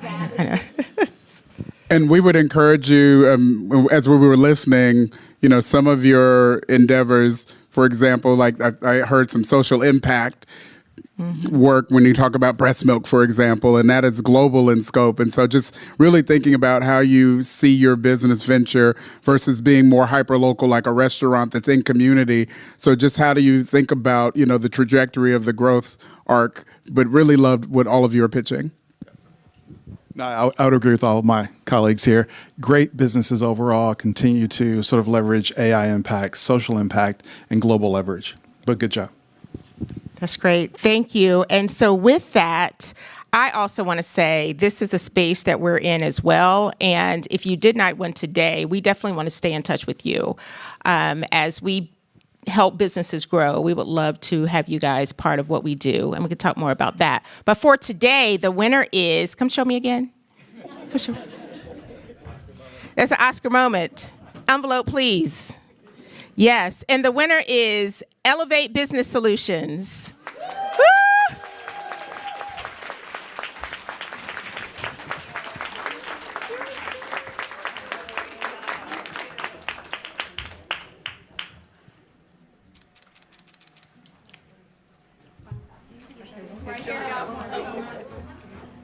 Ready? 1, 2, 3. One more. Congratulations. So quickly, we heard quite a few. So tell us in 30 seconds again who you are and what you do. Okay, so we help business owners get out of the weeds, entrepreneurs. We are, someone else set it up here, CEO, Chief Everything Officer, and I'm really passionate about getting the back end things off of your plate, making sure that you have an ability to step into the CEO role. Why did you start this business? Get back to doing what you love, making an impact in doing what you love. Let us do the spreadsheets because we love those, that type of thing. So, Great job. All right, Elizabeth, you're going to kill me, but I have to do it. I have to do it. So she won the $5,000, but the rest will get $2,500 each. So it'll get you going.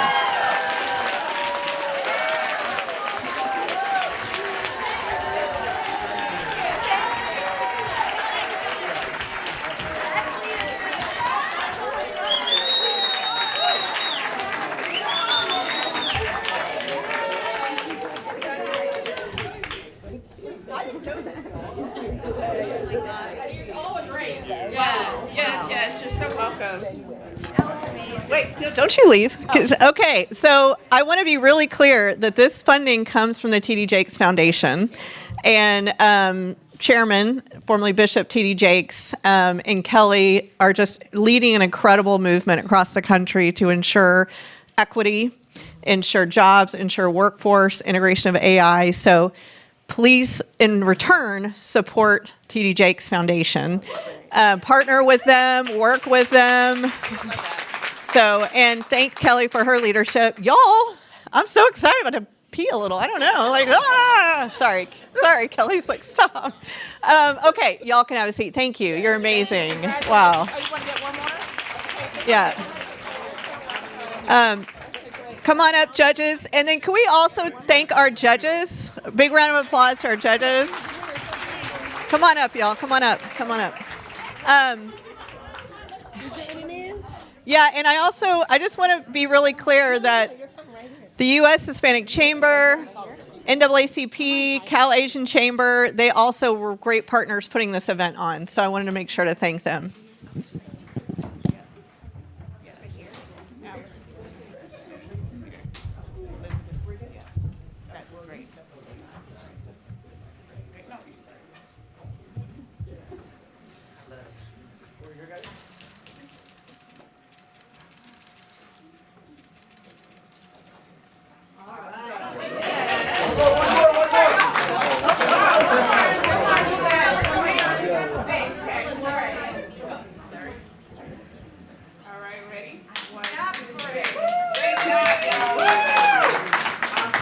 All right.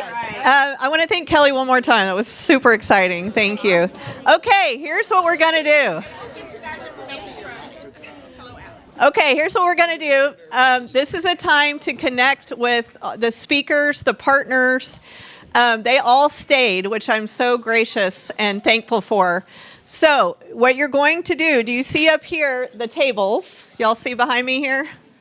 I finally had to give up on my glasses. They're like done. So these tables are right outside. There is and Jen, please tell me if I'm wrong. There's a table tent that will have these folks' name on it. This is going to be organized chaos that we're going to have y'all chat with these individuals, and you'll hear us hollering or ringing a bell to move to a next station. It's also a time for you to meet each other. I really encourage you to dig deep with Google and PayPal and all of our partners, our creators, learn from them, learn from each other. We're not coming back in, so I first want to say thank you. Hello Alice, we love y'all so much. We have 1.6 million of you on our platform now. It's so crazy. But as a software company, we barely get to come see you, so this is really special. I really want to thank Jen Fahrenbrook and Jeff Murray. Jen is from Hello Alice and Jeff Murray from Google, wherever he is. They worked so hard to put this on, so if we could thank them.